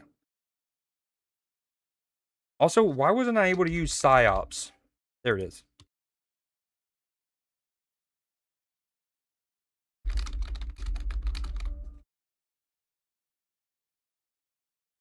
What was I gonna do? Oh yeah, badges. Here we go.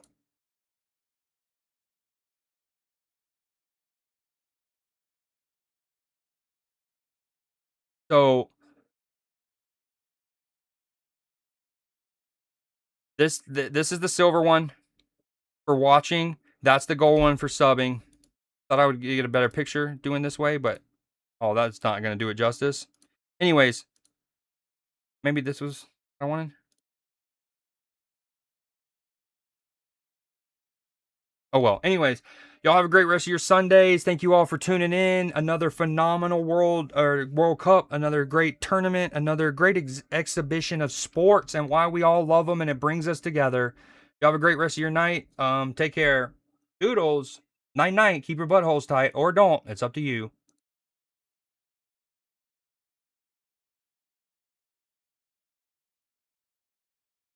Another one. Enemy. Really on my thumbs that had selfish. Fire. I've been stuck between